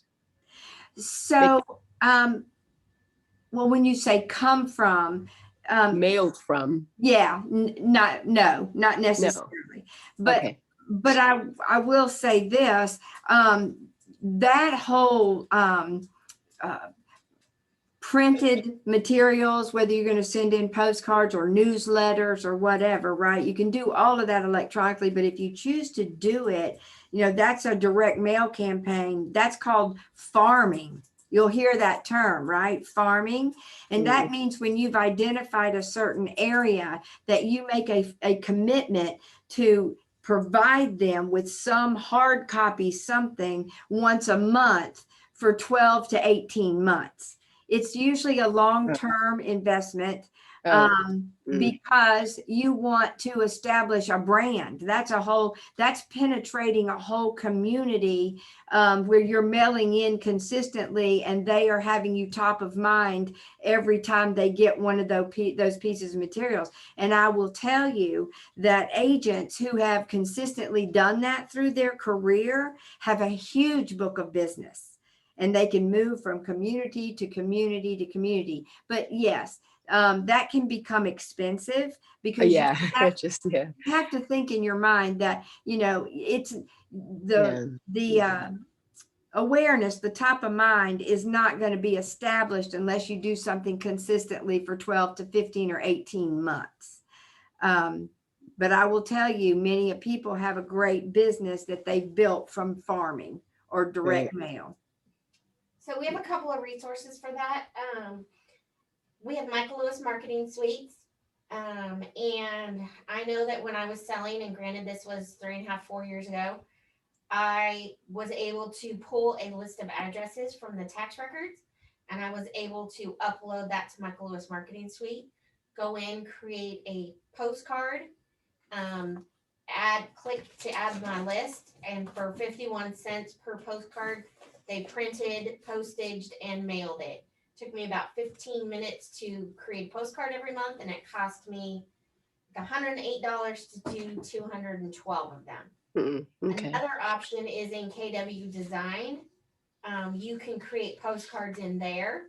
You can print them yourself. You can send them to a printer, or you can select address lists, mailing lists, neighborhood lists within Command, and you can order and have that stuff sent directly through Command. So Michael Lewis Marketing Suite was what we used in the past. was one of our vendors, but now Command can do a lot of that for us. So you definitely have options, you know, and I know even prior to that, I know an agent that's been in the business for a long time that did bulk mail through the post office and did all of that, and that's a lot of work. That can be expensive. You can do it yourself. In the absence of telephone numbers, you know, to use the digital, I mean, we can, in the absence of telephone numbers and email addresses, I just wondered what else, you know, so that's good information. Thanks. You're welcome. No, and as we said, it can be very effective. You just have to have a long-term plan or long-term vision for that. Okay. As Cece told you in the beginning, the best lead generating plan is the one that you will do. So we've talked about a bunch of them. Another one of them that you can consider is open houses. You know, open houses aren't about selling that specific house you're in. It's about finding potential buyers and potential sellers. So the people that are walking through that door. But in addition to that, if you follow the MREA and you I have a question about the open house, like getting potential buyers. I went to one for that very purpose, and the seller agent, she was with Berkshire Hathaway. She wasn't very friendly. KW agent. Well, crazy. she missed her opportunity, didn't she, James? Yes, yeah. But I don't know. I guess she was kind of arrogant because she was saying that she's not worried about, you know, with a card and finding new buyers because they're getting like 8 offers in today and they're selling a house tomorrow. I was just like, okay, have a good day. Well, market is a little different today. Unfortunately, the market is allowing for agents to think that that's acceptable, I guess, because they've gotten a little flippant with the fact. It is probably by case, you know. Yeah, that's person by right. person. But open houses are, you know, a great way for, and, you know, approach an experienced agent who carries the listing inventory, right? And just ask them if you can do it. At Cityside, you know, of course, you can post you know, a broadcast message that says, hey, I'm looking for an open house opportunity. Some of our experienced agents who carry those listings will post and say, looking for an open house host for this weekend, or, you know, things of that nature. So find, you know, opportunities to go in and sit those open houses, because typically if you have just a pretty good average day, you might have 8 to 10 people that'll come through that open house. Well, when you leave that day, you have 8 to 10 new contacts to add to your database, right? And we teach too how to do a great sign-in sheet where you're collecting that address, email, telephone number. And then, you know, those are people who have already raised their hand to say, we're interested, we're out here looking. They may not be ready today, but that's why you want to start nurturing the relationship so that when they are ready, you'll be able to cash in on that. Here's another piece to that. Kind of what. Hang on, just a sec. What'd you say, Bala? Yeah, I just want to tell James that I have the opposite experience. Like Keller Williams' agent was there. She had a few minutes and there was nobody. We were just talking about how things are, all those stuff. So it's not always bad. You know, there are a lot of good people. Yeah. That's what I figured. I said next time, man, to add what you tell him, I appreciate that. Next time I said I'm gonna probably try to catch one with one of our agents. I just pulled one up. You know, I had time on the weekend, and I saw an open house that wasn't too far from my house. It was just, you know, another agent. Berkshire Hathaway was the seller agent. I said, well, let me just see what happens. Well, James, every experience is a learning opportunity. You either learn what to do or what not to do, right? Yeah. Yeah. I just wanted to say, kind of like what Sandra was talking about in her neighborhood, you know, especially with the way the inventory is, you know, if you know that there's going to be an open house coming and you are hosting it, what you can do is you can go knock on the neighbors' doors and you can go meet all the neighbors in that neighborhood. And those are all potential leads. And you're going in coming from contribution. You're going in and you're knocking on the, you know, 50 doors in the neighborhood and say, hey, I just wanted to let you know we're hosting an open house on Sunday at your neighbor's house. I'm going to be there. If you want to come be a nosy neighbor, come on. There's statistical information that means that anybody who lives in that neighborhood typically knows someone who has said at some point, gosh, you have a great neighborhood. I would love to live here at some point. Maybe they have a friend or a family that wants to live in that neighborhood. So maybe they will come back and say, hey, my girlfriend has always wanted to live in this neighborhood. Or maybe they call you 3 weeks later and say, hey, I saw that you got that house sold really fast and you hosted the open house. Can you help me sell mine? But that's 50 potential contacts. That's 50 potential leads. So even if the house never gets to the actual open house because it sold within one day with 60 showings and 20 offers, you can still go out and market and knock on doors and tell them you're going to host it with the intent that you're gonna. Right, Cece? Yeah, yes, absolutely. That's been an old rule of thumb. 10 doors to the left, 10 doors to the right, and 10 houses across the street, right? Do And, 50. You know, and you can really say, you know, I just wanted to let you know, we're hosting an open house for your neighbors, the Joneses down here. You know, there may be increased traffic on the street, and we just wanted to give you a heads up about that. You know, so, you know, that just is, you're just coming, like we said, from contribution. It's all just courtesies, right? But in the process, you get to introduce yourself, you get to hand out a business card, and you get to hopefully begin, you know, the beginning of a relationship with the neighbor. Ask for their contact information. That's right. Jill mentioned earlier too about hosting an open house for a new homeowner. Listen, that's pretty impressive, right? So, and it's such a win-win-win, right? So the new homeowner that you've just sold a house to, you say, you know, as part of my closing gift, I wanted to offer to, you know, host the housewarming party. Yeah, host a housewarming party for you and your family, a chance for you to meet all your new neighbors, invite your family and your friends, and we'll do all the work, right? And with that, then of course you say, now I'm going to need the invite list of all of the people you would like for me to include in the open house. Okay, what do you see immediately? A list of names, addresses, and telephone numbers, right? And then you say, and of course, and then we're going to, you know, walk the neighborhood and invite your neighbors to come and meet their new neighbors. It's a wonderful, wonderful opportunity. It's all coming from the right place. And at the end of the day, it can be extremely beneficial to you and your business. I just love that, Cece. That is my personality all the way. Yes, it's a lot of your personality. Or you say, hey, Maureen, I know you guys are first-time home buyers. Invite some of your friends that are potentially looking or whatever.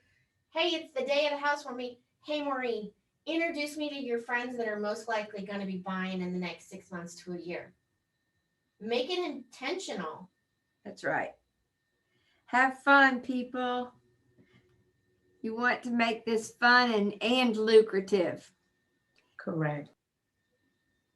And as soon as you get more comfortable with it all, you'll start coming up with your own ideas, right? Anything can work. You just got to do it consistently. Ask some more questions. We got about 7 more minutes together so that the Georgia Association of Realtors can say, job well done. Job well done, people. We paid the time. I do. Oh, go ahead. When it comes to, sorry, go ahead. just a quick, when it comes to farming, what's the like smallest number that you should do? And what's the largest, or does it not really make a difference? Well, it's typically based on the community that you would choose, right? So, I mean, you could very easily have a subdivision that only has like 350 homes in it, right? Now, to me, that's a smaller community. But then you can have these humongous communities that have, you know, 1,000, 1,200 homes in it. And so, you know, it's kind of based on that. That's the easiest way, right? So that you're inclusive of everybody that's in that community, that they're all getting your materials, so that there's conversation in neighborhood get-togethers and, you know, socials and things of that nature. So So yeah, and you wouldn't have to do the whole community, right? You could just take, I'm going to take this half of the community or this front portion or this back portion, whatever, you know, and be more, you know, intentional around a group as opposed to spending the money to blanket all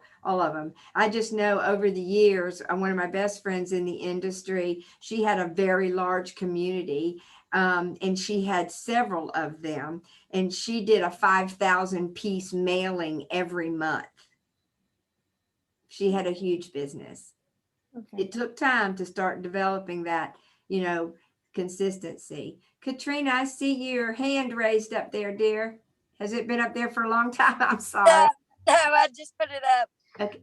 Do you know if you're on a team, if you're allowed to host open houses for other agents? You would be allowed to if the team lead makes that part of what they allow for you to do. Okay, so I need to check with the team lead. Okay. Yeah. Not team leader, your team lead, right? The lead agent of that team. Right, right. Okay, good. I think Justin had a question. I'm sorry, Justin. Yeah, let's circle back to you.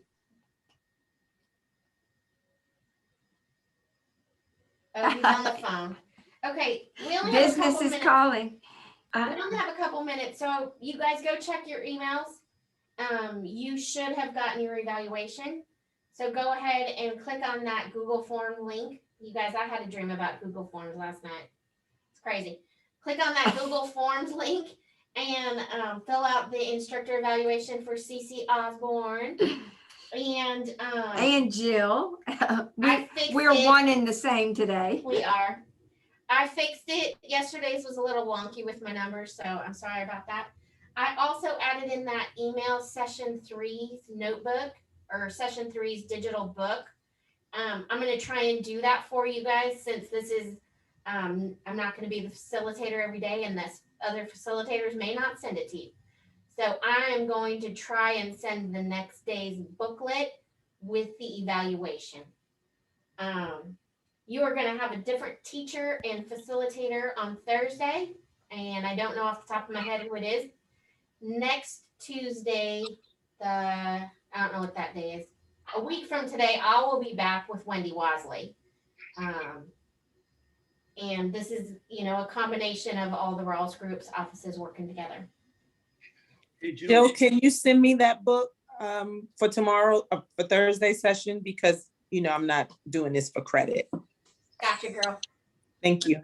I just have one question, please. Sorry. I realize I have a KW email, but I don't know how to access it. Is there a web login that I can use? Yeah, it's Google. So go to gmail.com. Oh. And then if whatever your KW email is, and then when they onboarded you, they should have given you a password for that. Okay. I think you're doing my onboarding. So. Yes, he did. I just had to say, I said, Oh. Dave, Karen, I haven't gone that far yet. you're Okay. You're so Well, new. We haven't gotten you that yeah. far. Wait, So how did I send you the KW email? Wait.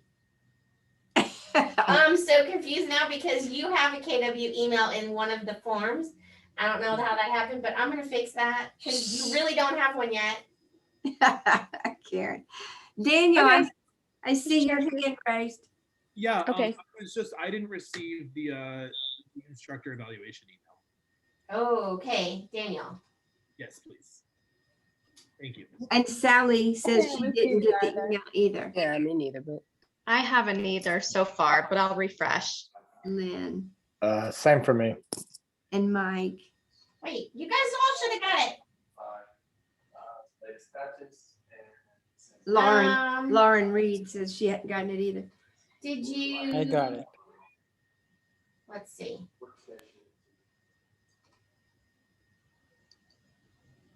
Let me look at this list.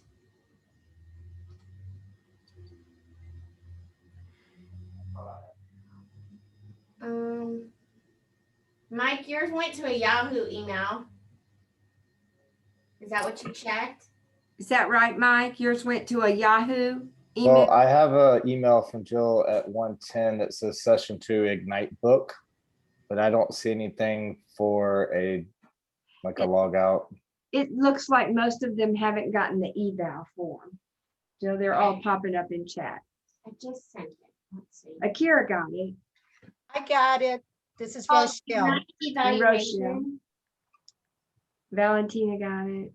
Okay, mine went to the spam, so maybe check your spam box. Thanks, Mike. Thank Yeah, you, Mike. Thank you. Listen, guys, I have so enjoyed meeting with you and having this time. I'm going to miss you. Now I want to know everybody's going to be happy, successful, and go knock it out of the park, right? Thank you so much for, allowing me to have this time with you and teaching you. And if there's anything I can ever do for any of you, I would be more than happy to. And as would any and all of your team leaders, I'm sure. But I've bonded with you now, so I got to know the rest of the story, right? You can't leave me hanging. This is like a movie that ends without the rest of the story. So I'll be watching all of you and really rooting for you to go and make this work for you. Okay, you deserve you. it. You deserve Thank it. you. Thank you. Thank you, Thank Cece. you. Thank you, CC. Thank you. So Thank you, ladies. This was awesome. are we cutting out? Are we good to go, If Jim? they need to go, go ahead. If you have questions, you can stick around. Screenshot. Meeting again. She's The got it. schedule is Monday, Tuesday, Thursdays. Correct. Okay. Jill, just give me a quick call. It's like 5 minutes. Okay. All right, so I did have a question though. I'm off the phone now. Okay, I'm here. I'm not going. I just want to be respectful of you. I'm all yours. Okay, cool. So importing context, I ran into an obstacle where I was doing it on Google Sheets. I downloaded it as a CSV format and everything, but it's giving me a message saying that the address is not a string. And I was trying to figure that out. Like Let's make this easy. Jill's going to help you. Have Scott Leroy Marketing do it for you. Okay. Because there's all kinds of weird little glitches in that CSV. So support at scottleroymarketing.com Okay. and email them and say, hey, I'm part of the Smyrna Vinings Market Center. Attached is my spreadsheet. Please import it. They're going to ask you for your login, username, and password. Give them that. Okay. And they'll do it for you and save you the headache. Did you get that whole address, Justin? Support? It's Scott Leroy Marketing. Yes. Okay, perfect. Thank you. You're welcome. Daniel, did you have a question? Or is he gone? He had his hand raised. Yeah, I think we Probably addressed called it. He was saying he hadn't gotten the eval. That was his hand up from that. Oh, question. okay. I resent it to a bunch of people. Okay, good. I still haven't received it either. I did receive it to the correct email yesterday, so that should be correct, but it just has not come through and it hasn't gone to my spam either. Okay. What's your best email, Lynn? Lynn@dwellhere.com. LYNN. Oh, I spelled it wrong. That's why. You spelled it wrong, Lynn. Okay, good. Glad we got Sally, it figured out. Did you get yours, Sally?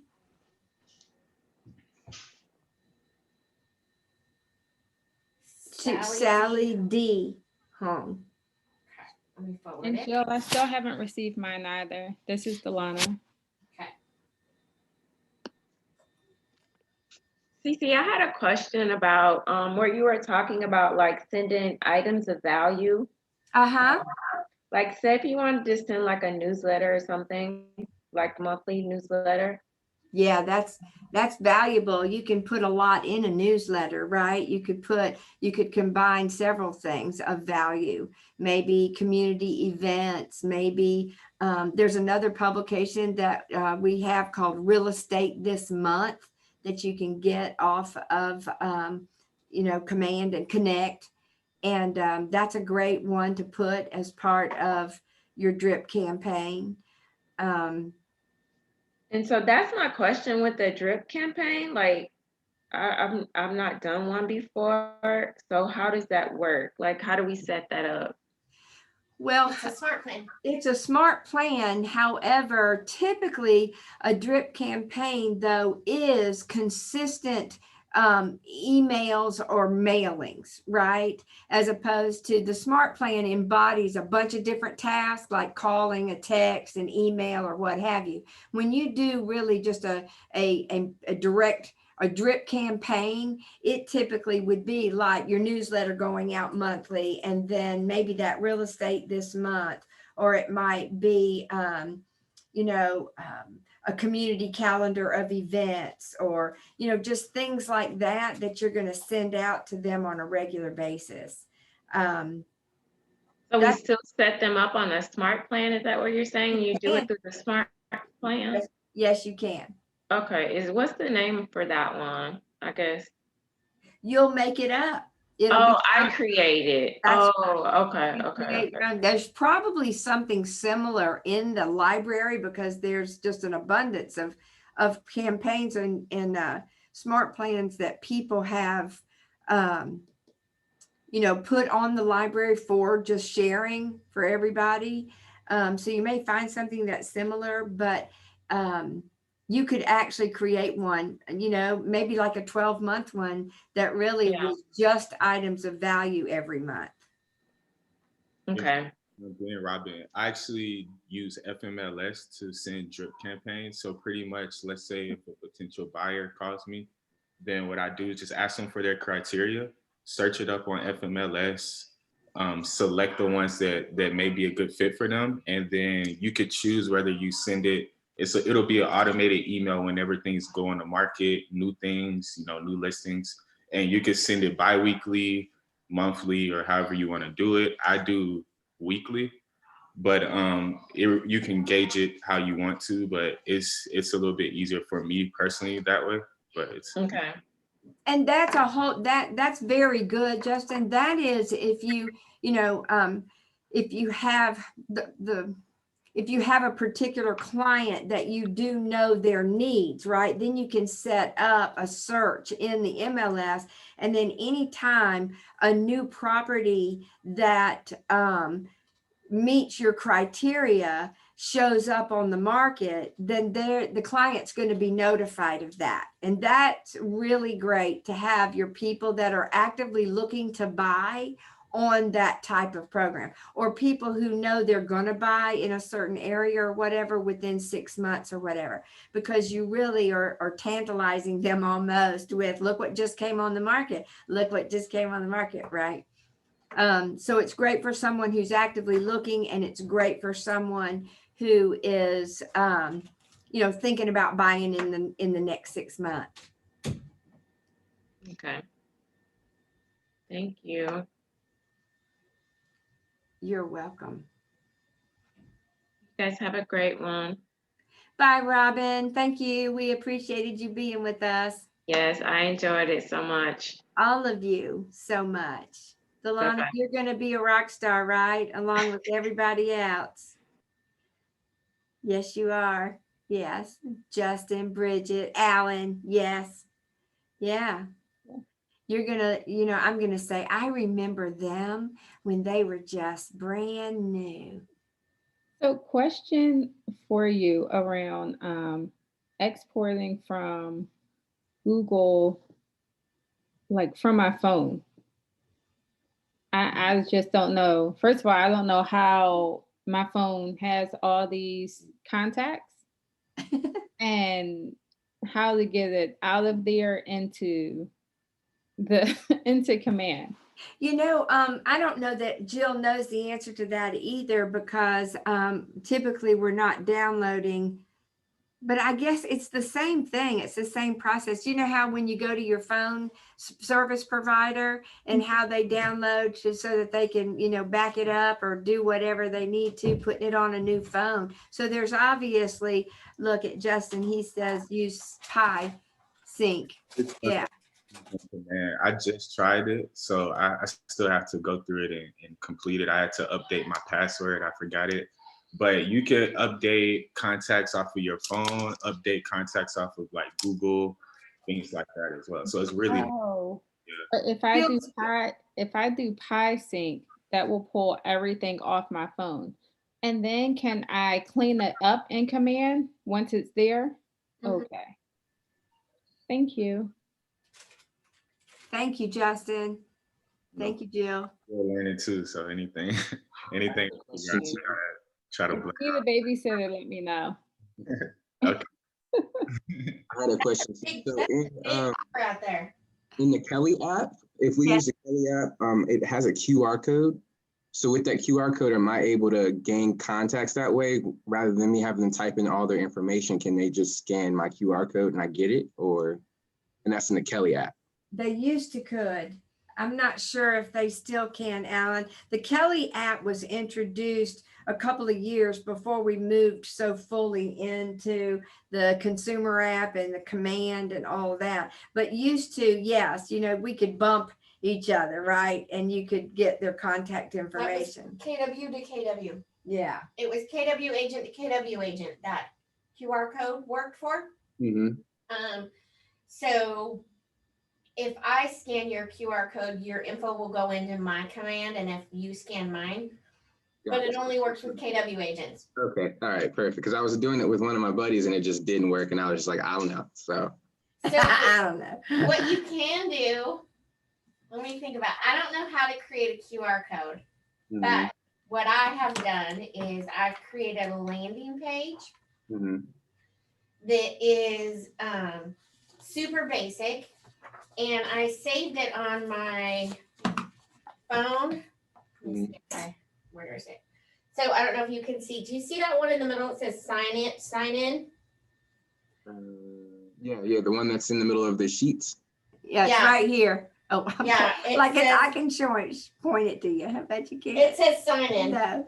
So if I go to that, it is a KW landing page. It's mine. And then if whoever enters their information here, it automatically goes into my Command. Gotcha. Okay. So you could do that, or you could use this landing page URL and have somebody create a QR code if you're so fancy that you could do that yourself. I'm not that fancy. But do you know does this make sense? Yeah, it does. It's perfect sense. Yeah. So, you know what? This whole Kelly thing, Kelly was so amazing. It was our remote control to Command. It was our way to use Command from our phone. And it did all kinds of great stuff. And then I think because kind of what Cece was talking about, they were in this huge push to grow, build, grow, build, grow, build. And there was all kinds of issues. And so agents were kind of starting to feel like nothing is working right. And so they stopped supporting Kelly probably about 8 months ago, which I was shocked. I was like, it's awesome. They stopped supporting it so that they could focus on Command and get Command right. And now they said at Family Reunion that they're going to take these next 2 months and just fix what we're doing instead of continuing to grow, because it has literally been insane growth over the last 2.5, 3 years. So they're going to get it right because they want everybody to love it and use it. Yeah. Well, thank you, Jill. I appreciate that. You too, Cece. Thank you, Alan. We'll see you next time, huh? Yeah, sounds good. Bye, Okay. Justin. All right, everyone. Y'all take care. Thank you.